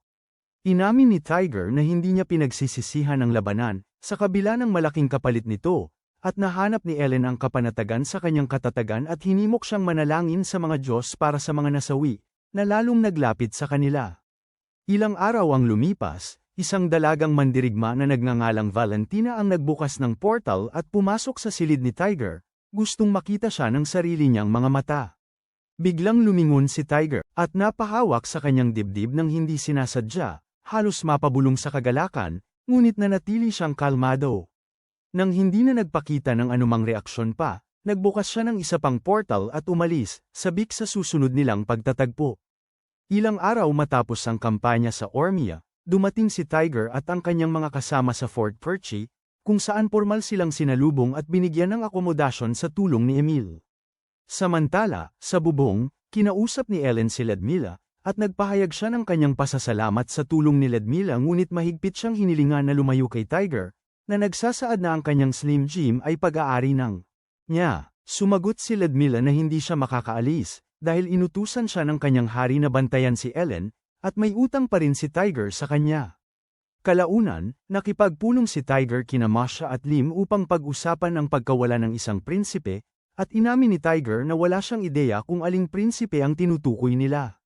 Sa sandaling yun, pumasok si Bertrand at ipinaalam kay Tiger na gustong makipag-usap ni Regent sa kanya. Pinayagan siya ni Tiger na pumasok, at nang humakbang si Regent sa loob, nanigas si Bertrand sa gulat, na parabang nakakita ng multo. Binigyan ni Tiger ng pahintulot si Regent na magsalita, at ibinunyag ni Regent na ang tunay niyang pagkakakilanlan ay ang nawawalang prinsipe ng Brune. Pinatunayan niya ang kanyang pagkakakilanlan sa pagpapaalala kay Tiger tungkol sa ang mga kaganapan sa Vincennes, kung saan sila minsan sumali sa isang pagdiriwang ng pangangaso bago magpasya na tumakas ng magkasama. Naaalala niya na yun ang unang beses na nakakain siya ng sariwang lutong, mainit na pagkain, at habang si Tiger ay nag-aalinlangan sa lalaking mukhang ladyboy na ito, ang pagbubunyag pa lamang ay sapat na upang himatayin si Masha. Nang magkamalay si Masha, nakita niya na sina Ellen at Ludmila ay nasasangkot sa sitwasyon ni Regent. Hinihikayat ni Tiger si Masha na magtiwala kay Ellen, ipinaliwanag na siya mismo ay nagtitiwala sa paghuhusga nito.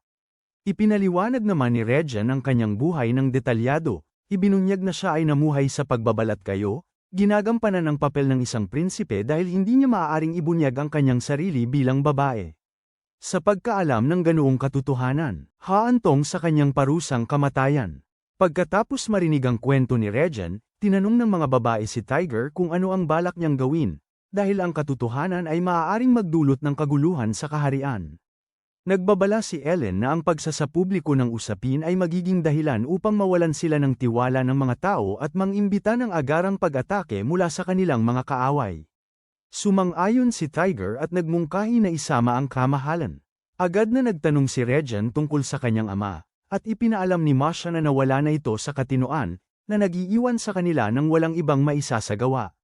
Sinasabi ni Regent kay Tiger na nagtitiwala siya rito dahil wala itong tinatagong ibang motibo at nakapasa na ito sa kanyang pagsubok. Isang obserbasyon na nagpapaalala kay Tiger sa pagligo kay Regent bago ang labanan. Bagaman nahihiya, patuloy na tinatanong ni Tiger si Regent tungkol sa kanyang ama, at itinuro ni Regent sa kanila ang Lutitia, partikular ang kabisera nito, ang Artesium. Ipinaliwanag niya ang pagkakaroon ng isang lihim na daanan na iilan lamang ang nakakaalam, at iginiit na kailangan nilang umalis kaagad. Sa ibang dako, umiinom si Maximilian ng alak sa silid-digmaan, pinag-iisipan kung paano madaling magagapi ng mga halimaw ni Felix ang mga mandirigmang dalaga at kung paano ang pana ni Tiger ay nagdudulot ng banta maging sa mga mandirigma tulad ni Roland, na nagiging sanhi upang ang hari ay halos hindi mapigilan. Laging isang hakbang ang nauuna, batid ni Maximilian ang mga plano ni Tiger at Felix at nagpas siyang maghanda ng puok labanan sa Artesium, na may layuning magbigay ng regalo sa mananalo. Ilang araw ang lumipas, nakatanggap si Felix ng balita na buhay pa si Regent at nakipag-alyansa kay Tiger, na nagpasiklab sa kanyang pagnanais na wakasan silang dalawa. Ipinaalam din kay Sofia ng kamahalan ang nalalapit na malawakang labanan at inutusan siyang bisitahin ng isang lupain upang igpilit ang pag-atres. Habang naglalakad sa kastilyo, nakasalubong ni Sofia ang kanyang matagal ng kaibigan, si Valentina. Nagbatian sila, ngunit ang kay Valentina, Sistemenor ay nagpapaghinala kay Sofia. Samantala, nalaman ni Tiger at ng kanyang mga kapanalig na sinunog ni Felix ang Artesium hanggang sa pundasyon at natalo ang mga puwersa ni Maximilian. Napagtanto na hindi maiiwasan ang digmaan, naghanda si Tiger na magmarcha patungong Artesium kahit anupaman. Kinabukasan, nagbanggaan ang dalawang hukbo, at pinamunuan ni Tiger ang kanyang mga sundalo laban sa puwersa ni Felix habang nagtutulungan sina Ellen at Ludmilla upang sirain ang unang tatlong dragon. Pagkatapos ay inatake ni Ludmilla ang isang dragon na may dalawang ulo, ngunit ang kanyang atake ay hindi tumagos sa kaliskis nito. Gumanti ang dragon, at sumaklolo si Ellen upang iligtas siya, nagkaroon ng mga paso sa ang proseso. Agad na pinapalamig ni Ludmilla ang mga sugat upang pigilan ang pinsala. Nang makita ni Felix na kayang pigilan ng mga dragon ang mga dalagang mandirigma, siya ay nasabik at iniutos sa kanyang hukbo na maghanda ng pag-atake kung sila ay makakaligtas. Matapos ang ilang oras ng labanan, kapwa panig ay umatras upang muling magpangkat. Nang maunawaan ni Ellen at Ludmilla kung paano tinatagalan ng mga dragon ang kanilang mga atake, naghanda sila ng isang espesyal na pamamaraan para sa susunod na labanan. Maya-maya, bumalik sila sa larangan, ngunit sa pagkakataong ito, ang mga sundalo ni Tiger ay nagmarcha ng walang baluti o tamang sandata. Kinwestiyon ng mga general ni Felix ang hakbang, ngunit napagtanto ni Felix na nilayon ito upang akitin ang kanyang mga hukbo. Pasulong habang iniiwan ang mga dragon na nakalantad. Tiwala sa tagumpay, iniutos niya pa rin ang pag-atake. Gaya ng plano, umatras ang mga sundalo ni Tiger at mabilis na naghanda muli, habang sina Ellen at Ludmilla ay ganap na nakatuon sa mga dragon, kung saan nagawa nilang mapinsala ang isa. Sinugatan ng natitirang nilalang si Ellen bago bumaling kay Ludmilla, ngunit hinaranggan ni Ludmilla ang pag-atake nito at naitulak ito pabalik, binibigyan si Ellen ng oras upang makarecover. Nang makabangon muli si Ellen, nagsagawa ang dalawa ng isang koordinadong pag-atake. Iginala ni Ludmilla ang atensyon ng halimaw gamit ang kanyang mahika, na nagpahintulot kay Ellen na umatake mula sa itaas, at sinugatan ang nilalang mula sa loob at tinatapos ito. Habang lumulubog ang araw, tinatapos nina Ellen at Ludmilla ang kanilang gawain, may kumpiyansa na si Tiger ang magtatapos sa labanan. Dahil umatras na si Felix at ang kanyang hukbo, naglaan ng oras ang mga kababaihan upang magpahinga at makabawi sa isang kalapit na hot spring, nagbibigay sa amin ng kaaya-ayang tanawin para sa mga tagahanga. Sa panahong ito, napansin ni Ellen na mas lalong naging kaakit-akit ang pangangatawan ni Lim, isang obserbasyon na mabilis na sinang-ayunan ng iba, at ang kanilang magagaan na reaksyon ay panandaliang nagpapagaan sa tensyon ng digmaan. Pagkatapos, naglakad ang mga kababaihan sa kampo, nakakapukaw ng pansin mula sa mga nakakakita habang sila ay patungo papunta sa tolda ni Tiger. Nakita nila itong natutulog, at iminungkahi ni Ellen na gisingin ito bilang biro. Pinayuhan siya ni Tita, na pinaalalahanan na si Tiger ay mayroong hindi pangkaraniwang likas na ugali, kung saan nararamdaman niya ang panganib kahit natutulog. Sa halip na pigilan siya, lalo lamang naging mausisa si Ellen dahil sa babala. Lumapit siya ng husto para sorpresahin ito, at agad namang nagising si Tiger at kumilos ayon sa kanyang likas na ugali, dahilan para mapasalampak si Ellen sa lupa habang siniyasat niya ang kanyang paligid. Ang biglaang paggalaw ay nakagulat sa kanilang dalawa, at si Ellen ay naiwang panandaliang natulala sa bilis ng kanyang reaksyon. Nang hamupa ang pagkalito, nagtipon ng pangkat para sa agahan, kung saan tinalakay nila ang kanilang susunod na hakbang. Ipinahayag ni Tiger ang kanyang balak na tumungo sa Artesium. Nag-aalala si Ludmilla na ang ugali ni Tiger na pagsagip sa iba ay makakaubos ng kanilang limitado ng supply. Ngunit nilinaw na ang kanyang layunin ay hindi pagsagip, kundi paglilinaw, dahil gusto niyang kumpirmahin kung totoo ang salaysay ni Regen tungkol sa sikretong pasukan ng Artesium, dahil ito ang magpapatunay sa kanyang lahi. Ipinaliwanag ni Regen ang mga daanan sa ilalim ng lupa sa Artesium, na nagsasaad na direkta itong patungo sa sentro ng lungsod, ang pinagmulan ni Brune. Inamin niya na hindi pa niya personal na napapasok ang mga ruta sa ilalim ng lupa, ngunit tiwala siya sa kanyang kaalaman tungkol sa kanila. Nagpasya si Tiger na siya at si Regen ay magpapatuloy sa pasukan sa ilalim ng templo ng Masiya, at nagtatag ang grupo ng kampo malapit sa Artesium. Ipinilit ni Bertrand na samahan si Tiger sa templo, ipinapaliwanag na sumumpa siyang susundin si Tiger saan man ito magpunta, na kinikilala siya bilang kanilang pinuno, at tinanggap ni Tiger ang alok ngunit inutusan si Bertrand na umatras agad kung may panganib, dahil ayaw niyang ilagay sa panganib ang kanyang mga kaibigan. Matapos umalis si Bertrand, itinuro ni Ellen na si Tiger ay naglalakbay kasama ang isang prinsesa at isang matandang lalaki, kaya idineklara niya ang kanyang intensyon na sumama sa kanya. Buo ang loob na protektahan siya kung sakaling magkaroon ng gulo, ngunit sinubukan ni Milla at Lim na kausapin siya ng masinsinan, pero tumanggi si Ellen na umurong. Alam ang kanyang nararamdaman, pumayag si Tiger na isama siya sa kondisyong mananatiling pangunahing prioridad niya ang kaligtasan ni Regen. Kinabukasan, dumating si Tiger at ang kanyang mga kasama sa templo ng Masiya. Sa loob, si Regen ang namahala, binigyan sila ng maingat na tagubilin habang inaaktibo niya ang mekanismong nagbubukas sa nakatagong daanan. Ito ay nagbunyag ng isang lagusan sa ilalim ng lupa na patungo ng mas malalim sa ilalim ng syudad, at habang sila ay sumusulong, nakasalubong ng grupo ang isang mural na naglalarawan ng isang lalaking may hawak na pana habang nakikipaglaban sa isang dragon. Nang makita ito, ipinaalam ni Regen sa kanila na sila ay papalapit sa banal na yungib. Biglang nakaramdam sina Tiger at Ellen ng ibang presensya sa loob ng mga lagusan, kaya agad silang nagkubli, naghahanda para sa labanan. Kinumpirma ang kanilang mga pangamba nang lumabas si Felix mula sa dilim, kasama ang kanyang mga sundalo. Nang makita si Regen na buhay, nabigla si Felix, na nagpakaba kay Regen nang matanto niya kung gaano karami ang alam ni Felix tungkol sa mga lihim ng kaharian.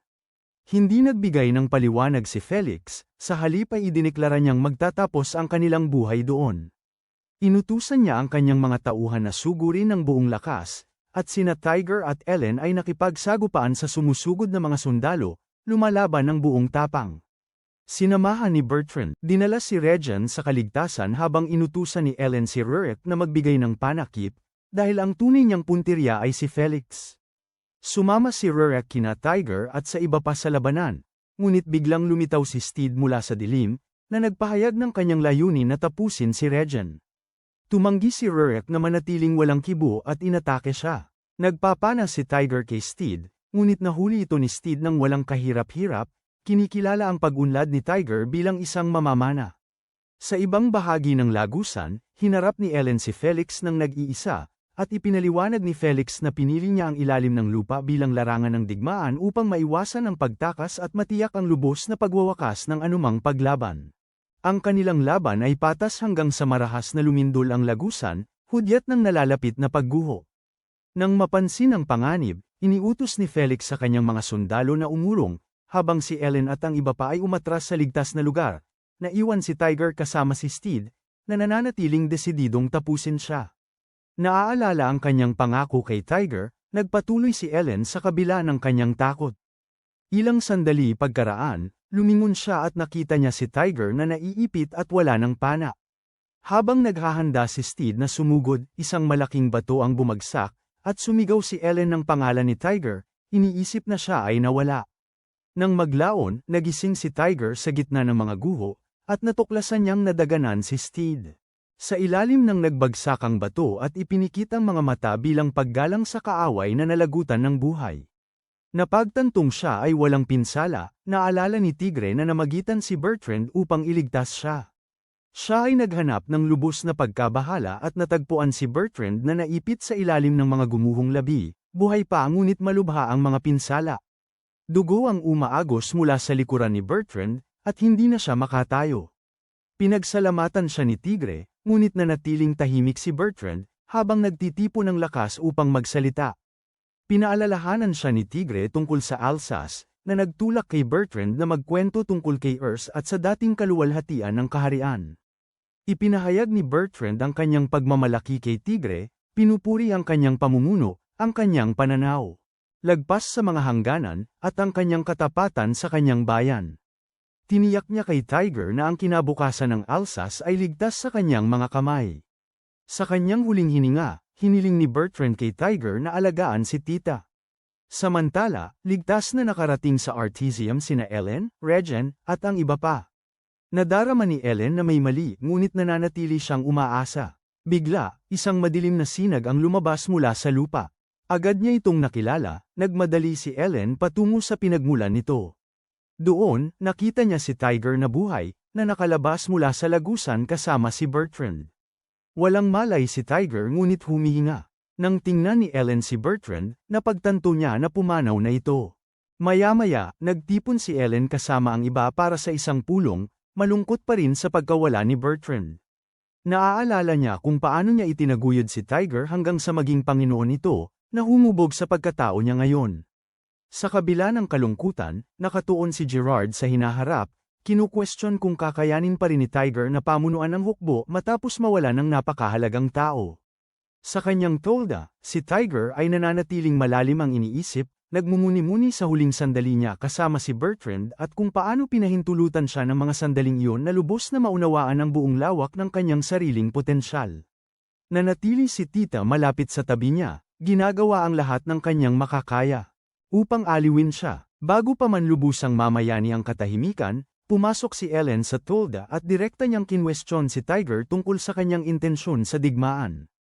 Humiling si Tiger na ipagpaliban ang talakayan, ngunit tumanggi si Ellen, batid na kung magpapaliban siya, ito ay dahil may nabubuo na siyang plano sa kanyang isipan. Ipinapaalala niya rito na may opsyon pa rin siyang umatras mula sa digmaan, at kung gagawin niya ito, malamang na makikipagnegosasyon si Felix, na magbibigay kay Tiger ng pagkakataong mapangalagaan ang kanyang mga tao nang walang karagdagang pagdanak ng dugo. Idinagdag ni Ellen na, para sa kanya, maliit lang ang halaga ng magiging bunga ng estratehiya ni Tiger, dahil ang hinahanap niya ay ang pagkakataong lumaban ng may pagmamalaki bilang isang mandirigma. Ipinaliwanag niya ang kanyang nakaraan noong nabuhay siya bilang isang mersenaryo na walang sariling bayan, isang mandirigmang matibay ang loob na lumipat mula sa isang larangan ng digmaan patungo sa isa pa, walang katapusang naghahabol ng labanan. Ang walang humpay na paghabol na yun sa digmaan ang siyang humubog sa kanya bilang ang taong siya ngayon, at ang kanyang kwento ay lubos na tumagos kay Tiger, naaalala ang sarili niyang mga salita tungkol sa pagmamalaki at metal. Bumaling siya kay Tita, nakitang-kita ang pag-aalala para sa kanya. Niyakap niya ito at ipinangako na mabilis niyang tatapusin ang digmaan, sinabing kapag natapos ito, babalik sila sa Alsace, magsasagawa ng isang marangal na libing para kay Bertrand, at magkakaroon ng isang tahimik na gabi upang parangalan ang kanyang alaala. Kinagabihan, nag-usap sina Tiger at Ellen sa ilalim ng buwan. Ipinagtapat ni Tiger kay Ellen ang patuloy na pag-aalala ni Bertrand para sa kinabukasan nito, at napagtanto niya na wala nang dapat ipag-alala si Bertrand, na nagbigay sa kanya ng ginhawa. Pagkaraan ng ilang sandali, inamin ni Ellen na may iba pa siyang dahilan kung bakit siya buong pusong lumalaban sa tabi nito. Ipinaliwanag niya na ang hukbo ng mausoleum ay hindi kailanman umaatake ng walang layunin, at naalala ni Tiger na determinado silang sakupin ang timog na bayan ng daungan at napagtanto na ang pagkonekta ng daungang iyon sa mga karatig bansa ay maaaring lumikha ng bagong panahon ng kalakalan at magpabago sa balanse ng mundo. Idinagdag ni Ellen na ang pagkonekta ng kanyang rehiyon at Ziktot sa bayan ng daungan, at ang pagpapalakas ng ugnayan kay Brune, ay maaaring humantong sa pangmatagalang kapayapaan, kung saan ang iba't ibang kultura ay nagsasama ng walang patuloy na digmaan.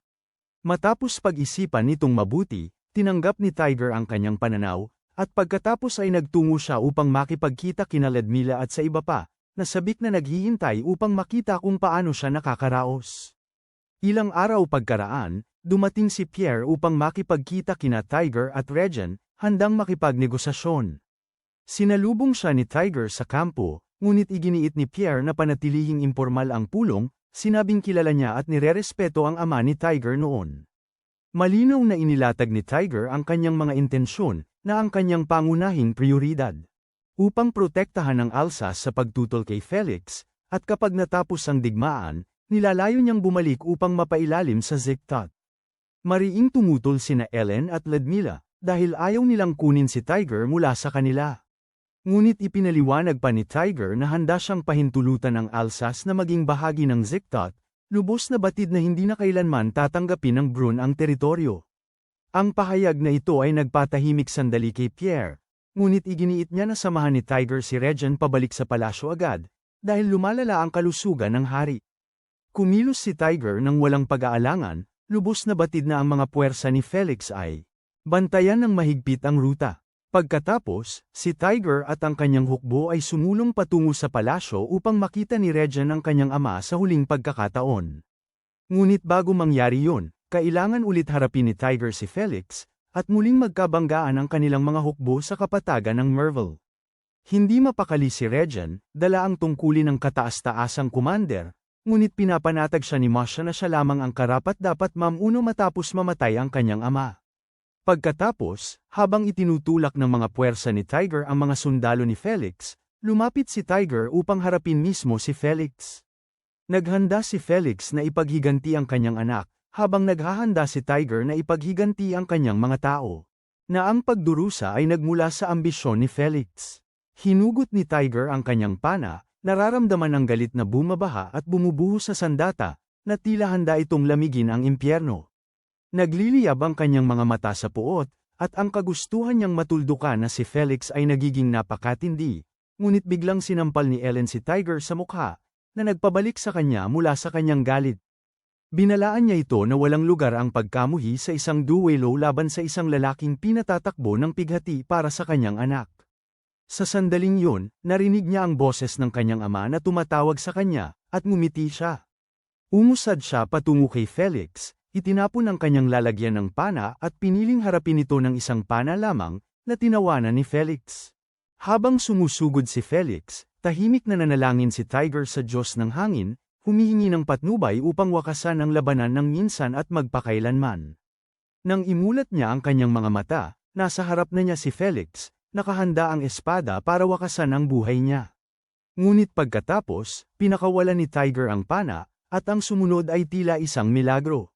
Habang tumatama ang pana na tila ginagabayan ng isang puwersang tinatawag na plot armor, bumagsak si Felix, hindi maunawaan na parehong pana at isang supernatural na hangin ang nagpabagsak sa kanya.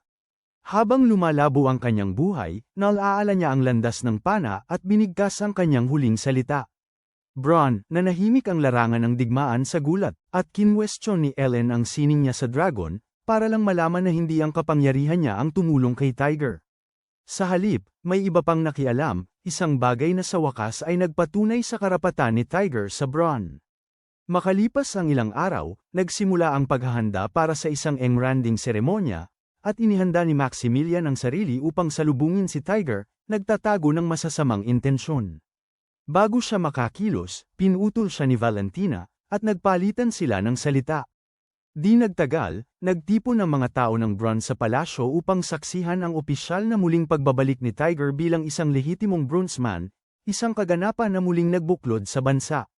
Sina Tiger at Regent tumayo sa harap ng pulutong, kumaway bilang pagkilala, at pabirong tinawag ni Regent na gwapo si Tiger. Dahil dito, agad na nagseselo sina Tida, Ellen at Ludmilla, narinig nila ang puna at nagsimulang magtalo kung sino ang karapat-dapat na umupo sa tabi niya. Pagkatapos ng seremonya, pumasok si Tiger at ang iba pa sa palasyo upang salubungin ang hari. Natigilan si Regent nang makita muli ang kanyang ama, na mahina at payat, na tila nawala ng lahat ng lakas at sigla. Ngunit sa kabila ng kanyang kalagayan, pinasalamatan niya si Tiger sa pagprotekta kay Regent at nag-alok na bigyan siya ng gantimpala. Sinabi ni Tiger na ang nais niya ay ang lupain ng Alnes. Ililipat sa kaharian ng Zikdid. Pinormalisa ni Regent at ng kanyang ama ang kasunduan sa pamamagitan ng kanilang mga pirma, na nagtatag kay Regent bilang susunod na pinuno ng Bronn. Bago umalis si Tiger, iginawad sa kanya ng hari ang huling karangalan, pinangalanan siyang Lumiere, ang gabi ng liwanag ng buwan, na ikinagulat ng lahat. Makalipas ang ilang araw, namatay ang hari, at pagkatapos noon, ibinangon muli ng Bronn ang ugnayan nito sa Zikdid, at ang dalawang bansa ay lumitaw bilang mga kasosyo, nagkaisa sa kanilang pamamahala at proteksyon ng Alsace, ngunit hindi alam ng lahat maliban kay Pierre. Alam niya na kapag pinangalanan ng hari ang isang tao na Lumiere, ibig sabihin, nais niya na ang taong iyon ang maging susunod na hari. Kung napanood mo ang anime recap na ito hanggang sa dulo, magkomento sa ibaba, mabuhay ang bagong hari. At kung mahilig ka sa mga anime recap na tulad nito, panoorin ang video na ito.